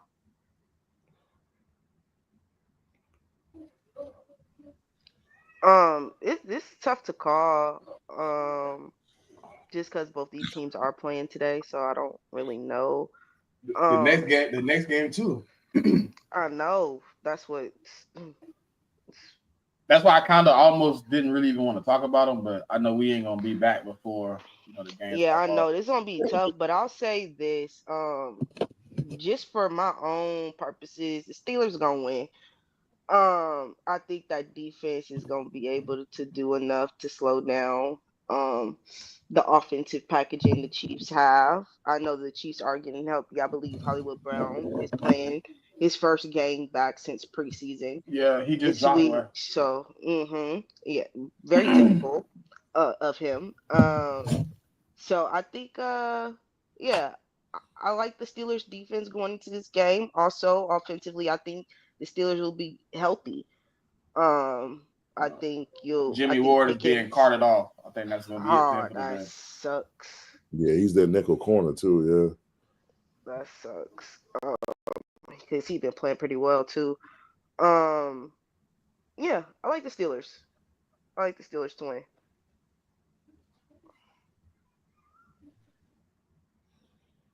Sir, Shit, what we doing? it's Chiefs Chief. Steelers Wednesday game. Christmas. Yeah. Oh shit, I don't know, man. I gotta see who's gonna come out this game healthy. Uh, I mean, but the thing about it, the 4 teams that play today play again on Wednesday.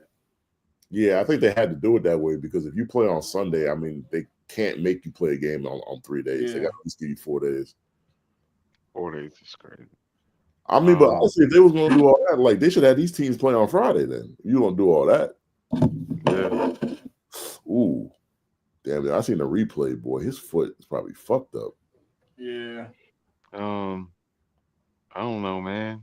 I mean, it's gonna be a defensive game. Neither quarterback is playing particularly well right now. Neither run game is going particularly well right now. So, I think it's gonna be like a little defensive matchup, dink and dunk fest from the Steelers and the Chiefs. So, yeah. All right, so the next game we got is Raven versus Texans. Ravens favored by 2.5. They didn't give me an over under for this. Man, the Ravens beat their ass last year in the playoffs. So I think the And in Texans. season too, it was a close game in season though, wasn't it? Yeah. Uh, Touchdown. What's Kareem the name? Hunt, boy. Yeah, Kareem Hunt. And my yeah. little 4 touchdown probably looking good right now. They're looking real good right now. Go ahead. Mm. Go ahead, sir. What you said now? Oh yeah. It should be an exciting game. I think some points will get scored. Derrick Henry should get back on track versus Texans, and I like Pitts. Baltimore's secondary is like barbecue chicken right now. So, Nico and CJ, they should have a day. But look out for sneaky Joe Mixon to get his receiving prop. Uh, I'm gonna go with Baltimore. Um, I think they need it. They've been here before, veteran team. Uh, but I don't know, man. I don't know who's gonna be healthy or not. I don't know. Pop. I'm gonna go with the Ravens. Um, just because defensively, I don't know who the Texans are gonna have. They're banged up right now, and I think the Ravens are just gonna offensively. I think they'll be able to take advantage of it. Um, Henry, Zay, Andrews kind of getting a rhythm with Lamar. I think that's a pretty potent package right there. So I'm gonna go with the Ravens. I do think it'll be a pretty close game though. 3 points or less. JMIK. Oh, I gotta go with the Ravens because man, I already know that the Texas nickel corners he got carted off, man. His season's probably over. And then the Texans safety, he didn't even play in this game today. Petrie, I think he out for the season too. But they're starting to get a lot of injuries, man. I want to go with the Texans for the whole get back from them getting eliminated by them in the playoffs, but I don't know. It's going to be tough, man. Right now, I'd probably say the Ravens minus a 2.5 right now, but I got to see what I don't know. Like the thing about the Steelers Ravens game, man. There's this stat up there, the week after, the teams don't tend to win those games right after this game because the game be so physical. But as of right now, I'll go Ravens money line right now. Yeah, I'm with the same. I like the Ravens. That injury to Ward kinda gonna haunt them next week, man. They already a little banged up as it is. They're not in the business of losing players at this moment. You know what I mean? The Ravens should be able to capitalize on this game. It probably be close. Ravens money line. Last game is a Thursday game. Seahawks versus Bears. Seahawks favored by 1.5. Over under is 40.5. Man, I'll be quick. I'm giving the Seahawks because I don't trust the Bears. I second that. The Bears are bun.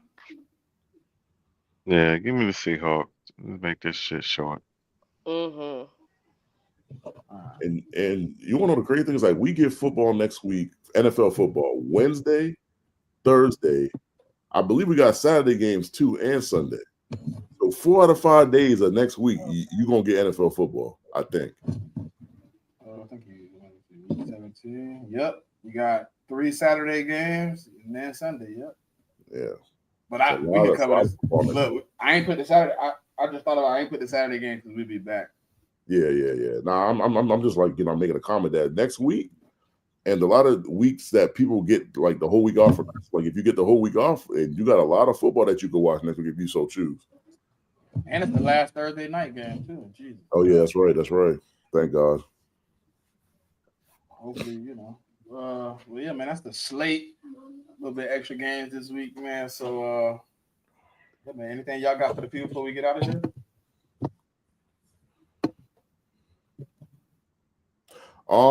Man, I mean, just as Christmas week, man. I mean, like, happy holidays to all the people that watch us every week, man. I mean, to you and yours. I mean, like, I hope your holidays is good. I mean, like, whatever you celebrate, it's Christmas, Hanukkah, Kwanzaa. I mean, like, whatever you celebrate. And to make sure you have fun with the fam. And I mean, thanks for keep tuning in. I mean, like, every single week, man. We do this for y'all. Hey man, drink your water. Gatorade ain't water. That's all.